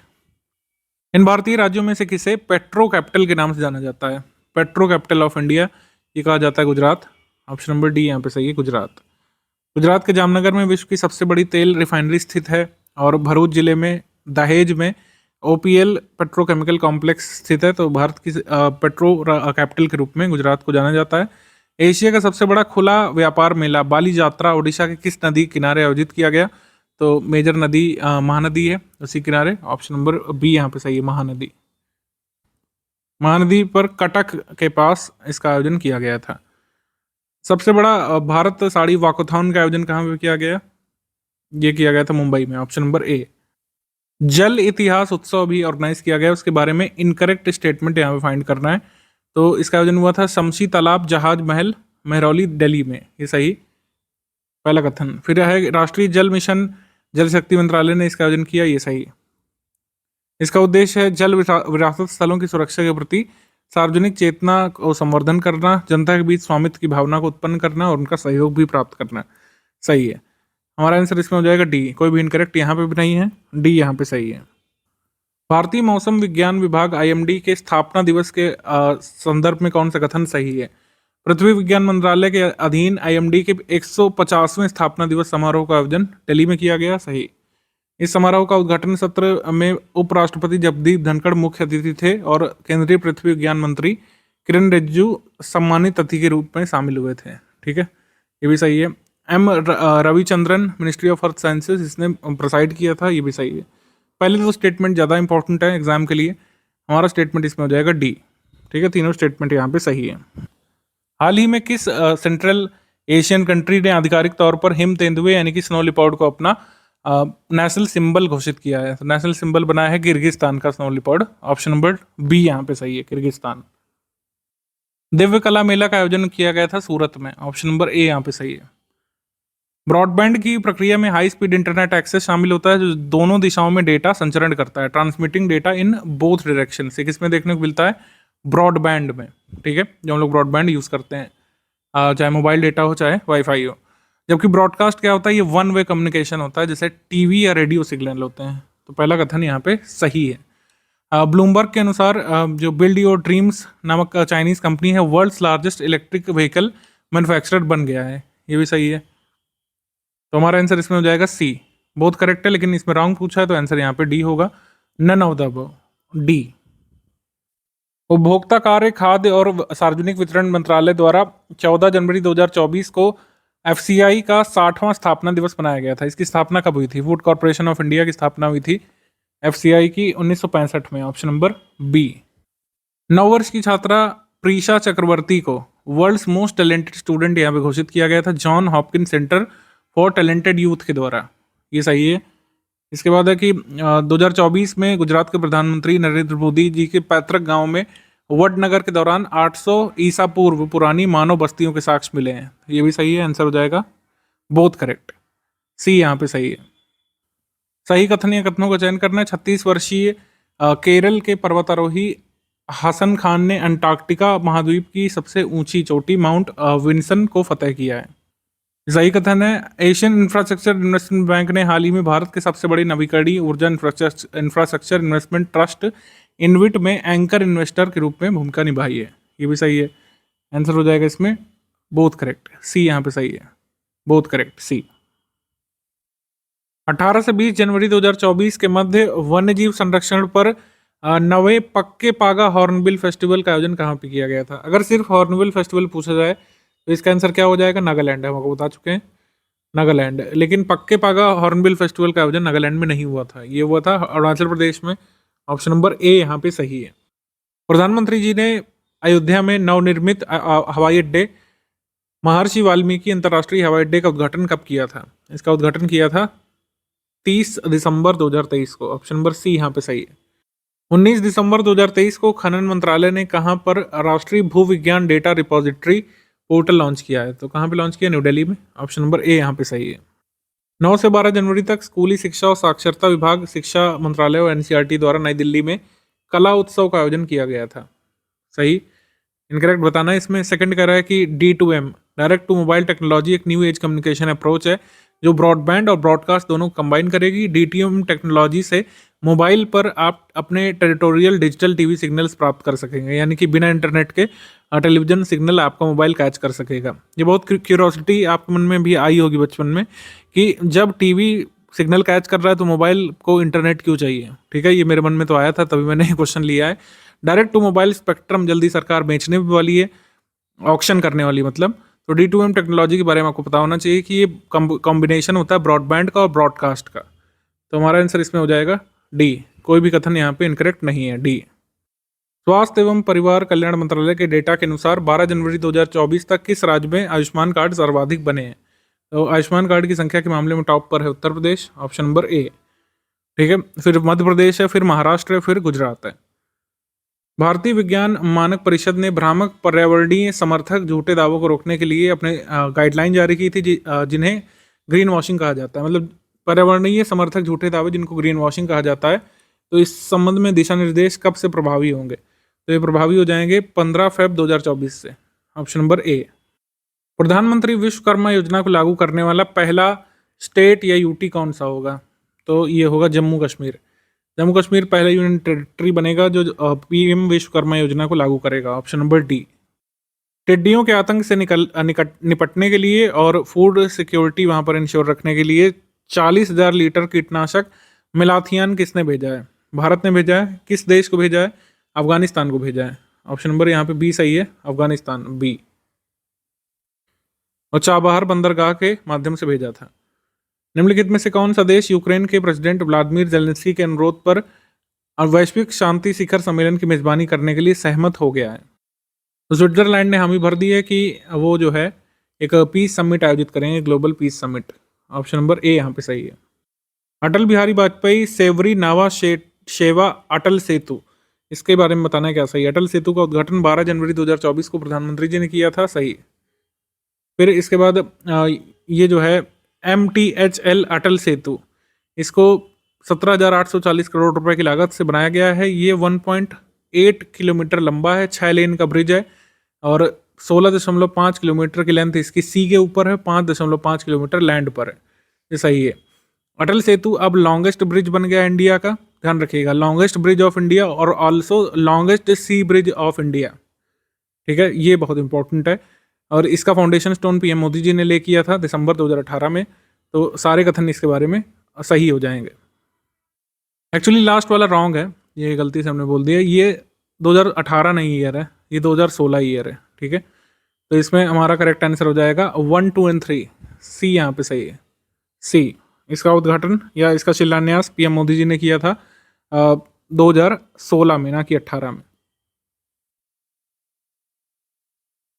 9 जनवरी 2024 को निम्नलिखित में से किस देश में कुत्ते का मांस खाने और बेचने पर प्रतिबंध लगाने का एक लेजिस्लेशन पारित कर दिया गया है। तो ये किया गया है साउथ कोरिया में, ऑप्शन नंबर ए यहाँ पे सही है। तो कुत्ते का मीट यहाँ पे नहीं बेचा जाएगा और ना ही खाया जाएगा। हालांकि लेजिस्लेशन अभी प्रभावी नहीं होना है, कुछ साल बाद वहाँ पे अस्तित्व में आएगा। किसने उत्तर प्रदेश में 928 PM श्री स्कूलों का शुभारंभ किया था। तो केंद्रीय शिक्षा मंत्री जी और हमारे उत्तर प्रदेश मुख्यमंत्री दोनों ने मिलकर के किया था, डी यहाँ पे सही है, डी। जनवरी 2024 में सड़क सुरक्षा पर आयोजित एक राष्ट्रीय सम्मेलन में 2030 तक सड़क दुर्घटना से आकस्मिक होने वाली मौतों में कितने प्रतिशत कमी लाने की घोषणा हमारे यूनियन मिनिस्टर ऑफ हाईवेज यानी कि नितिन गडकरी जी ने की थी। तो हमारा आंसर इसमें हो जाएगा 50%। उन्होंने कहा था कि एक्सीडेंटल डेथ्स जो होती हैं उनको हमको 2030 तक 50% तक कम करना है। जनवरी 2024 में किस अफ्रीकन कंट्री ने बच्चों के लिए वैश्विक स्तर पर, मतलब पहली बार किसी देश ने रूटीन मलेरिया टीकाकरण बच्चों के लिए शुरू किया है। जैसे हमारे यहाँ पर BCG का लगता है, वहाँ पर रूटीन मलेरिया वैक्सीनेशन कैंपेन बच्चों के लिए शुरू किया गया है। मलेरिया की वैक्सीन लगेगी कैमरून में, ऑप्शन नंबर ए यहाँ पे सही है, कैमरून, ए। मॉक्सिरिक्स वैक्सीन का इसमें प्रयोग किया जाएगा जिसको 2021 में WHO ने पास कर दिया था। सारथी ऐप और अनुवादनी ऐप के बारे में कौन सा कथन गलत है। मिनिस्ट्री ऑफ रूरल डेवलपमेंट ने एक ऐप लॉन्च किया है सारथी, ठीक है, नेशनल रूरल डेवलपमेंट मिशन के अंतर्गत, ये सही है। इसके बाद है कि भारत सरकार ने शिक्षा में बहुभाषावाद को प्रोत्साहित करने के लिए AI आधारित प्लेटफॉर्म अनुवादनी लॉन्च किया, ये भी सही है, अनुवादनी। तो हमारा आंसर इसमें सी हो जाएगा। लेकिन एक चीज़ और आपको ध्यान रखनी है कि एक ऐसे करके सारथी करके एक एप्लीकेशन है, ये सेबी का है, ठीक है। ये सेबी का एप्लीकेशन है, जब यहाँ पे रुपी वाला है ये आर लग जाएगा, ये ध्यान रखिएगा। सारथी और ये सारथी में अंतर है। जनवरी 2024 में भारत की राष्ट्रपति श्रीमती द्रौपदी मुर्मू ने नई दिल्ली में कौशल भवन का उद्घाटन किया। इसकी आधारशिला कब रखी गई थी? इसकी आधारशिला रखी गई थी 2019 में, मार्च 2019 में इसकी आधारशिला रखी गई थी। और ये मिनिस्ट्री ऑफ स्किल डेवलपमेंट और एंटरप्रेन्योरशिप की नई बिल्डिंग है, जिसको कौशल भवन के नाम से जाना जाएगा। जनवरी 2024 में किस देश में पहली बार किसी दोषी को मौत की सजा देने के लिए नाइट्रोजन गैस का इस्तेमाल किया गया था? इसका इस्तेमाल किया गया था अमेरिका में, और अगर प्रांत का नाम पूछ लें तो अल्बामा में, ठीक है। अमेरिका के अल्बामा में पहली बार नाइट्रोजन गैस का उपयोग करके किसी दोषी को एग्जीक्यूट किया गया। तो हमारा आंसर इसमें हो जाएगा बी, अल्बामा, अमेरिका। मस्जिद मोहम्मद बिन अब्दुल्ला के बारे में क्या सही है? अयोध्या से 25 किलोमीटर दूर धन्नीपुर में बनेगी। जो लैंड का फैसला आया था राम मंदिर से एसोसिएटेड, उसमें 5 एकड़ भूमि मस्जिद के लिए दी गई थी। तो धन्नीपुर विलेज में दी गई थी, 25 किलोमीटर ये अयोध्या से दूर है। इंडो इस्लामिक कल्चरल फाउंडेशन इसका कंस्ट्रक्शन शुरू करेगा मई 2024 से, और इसका नाम पैगंबर मोहम्मद के नाम पर रखा गया है। तो ये भी सही है। हमारा आंसर इसमें हो जाएगा, कोई भी रॉन्ग स्टेटमेंट इसमें नहीं है। आंसर यहाँ पे हो जाएगा डी। इसमें ये भी क्लेम किया जा रहा है कि बनने पर ये भारत की या भारत में बनी सबसे बड़ी मस्जिद होगी। दूरसंचार विभाग की तकनीकी शाखा दूरसंचार इंजीनियरिंग द्वारा 1 जनवरी 2024 से कितने उत्पादों को सरलीकृत प्रमाणन योजना के तहत लाया गया है? तो ये 37 उत्पादों को लाया गया है इसके अंतर्गत। बी यहाँ पे सही है। आयुष दीक्षा केंद्र के बारे में क्या सही है? सर्बानंद सोनोवाल ने आयुष पेशेवरों के लिए मानव संसाधन विकास के लिए ओडिशा के भुवनेश्वर में आयुष दीक्षा केंद्र की आधारशिला रखी है। सही। भुवनेश्वर के परिसर में इसको विकसित किया जाएगा। केंद्रीय आयुर्वेद संस्थान भुवनेश्वर के परिसर में इसको विकसित किया जाएगा। सही है। हमारा आंसर इसमें हो जाएगा सी, 1 and 2 बोथ करेक्ट, सी। भारत का शेयर मार्केट हांगकांग को पीछे छोड़ करके पहली बार वैश्विक स्तर पर चौथा सबसे बड़ा शेयर मार्केट बना था। सही। देन इसके बाद अरुणाचल प्रदेश के 12 उत्पादों को जीआई टैग मिलने की घोषणा हुई थी 24 जनवरी को। ये भी सही है। आंसर यहाँ पे हो जाएगा C, 1 and 2 both correct. Delhi के पुराना किला परिसर में रामायण के माध्यम से विश्व को जोड़ना विषय पर 7वां भारत अंतर्राष्ट्रीय रामायण मेले का उद्घाटन हुआ था। ये सही। State owned oil corporation ONGC जो है, इसने अपना Krishna Godavari deep water block पर पहली बार ऑयल निकालने का काम यानी कि तैल निष्कर्षण का कार्य शुरू कर दिया है। तो हमारा आंसर क्या हो जाएगा इसमें? हमारा आंसर हो जाएगा इसमें सी, 1 and 2 बोथ करेक्ट। एक्चुअली इसमें इनकरेक्ट पूछा है तो आंसर डी होगा, कोई भी इनकरेक्ट नहीं है। जुलाई 2023 में तेलंगाना के किस जिले में बाढ़ आने के कारण उस जिले में पुरापाषाण कालीन उपकरणों की खोज हुई थी? तो पुरापाषाण कालीन उपकरण खोजे गए थे मुलुगु में। ऑप्शन नंबर डी, मुलुगु में। जनवरी 2024 में थल सेनाध्यक्ष जनरल मनोज पांडे ने किस वर्ष को प्रौद्योगिकी अवशोषण वर्ष घोषित किया है? तो इंडियन आर्मी ने 2024 को प्रौद्योगिकी अवशोषण का वर्ष घोषित किया है। ऑप्शन नंबर सी यहाँ पे सही है। Option number C. इसके बाद जनवरी 2024 में किन शहरों के लिए आर्द्र भूमि पर रामसर कन्वेंशन के अंतर्गत वेटलैंड सिटी प्रमाणन के लिए भारत ने प्रस्ताव भेजा है? India has nominated which of the following cities for wetland city accreditation scheme under Ramsar convention. तो इस एक्रेडिशन के लिए भारत ने रिकमेंड किया है इंदौर को, भोपाल को और उदयपुर को। इंदौर, भोपाल, उदयपुर को। Option number A. National clean air programme की 5वीं वर्षगांठ हमने मनाई। जनवरी 2019 में नेशनल क्लीन एयर प्रोग्राम यानी NCAP को अनाउंस किया गया था। कुल मिलाकर 131 नॉन अटेनमेंट सिटीज़ को इसमें शामिल किए जाने की बात कही गई थी। तो टोटल कितने सिटीज़ इसमें शामिल हैं? 131। उत्तर प्रदेश से कितने सिटीज़ को इसमें शामिल किया गया? 17 शहरों को इसमें शामिल किया गया, जिसके नाम ये दिए गए हैं, आप देख सकते हैं। क्योंकि इस तरीके से एग्जाम में आ सकता है कि उत्तर प्रदेश के कौन कौन से सिटीज़ को इंक्लूड किया है NCAP में, या नंबर पूछ सकते हैं कितने सिटीज़ को किया है। 17 सिटीज़ को, उनके नाम आप यहाँ पे देख सकते हैं।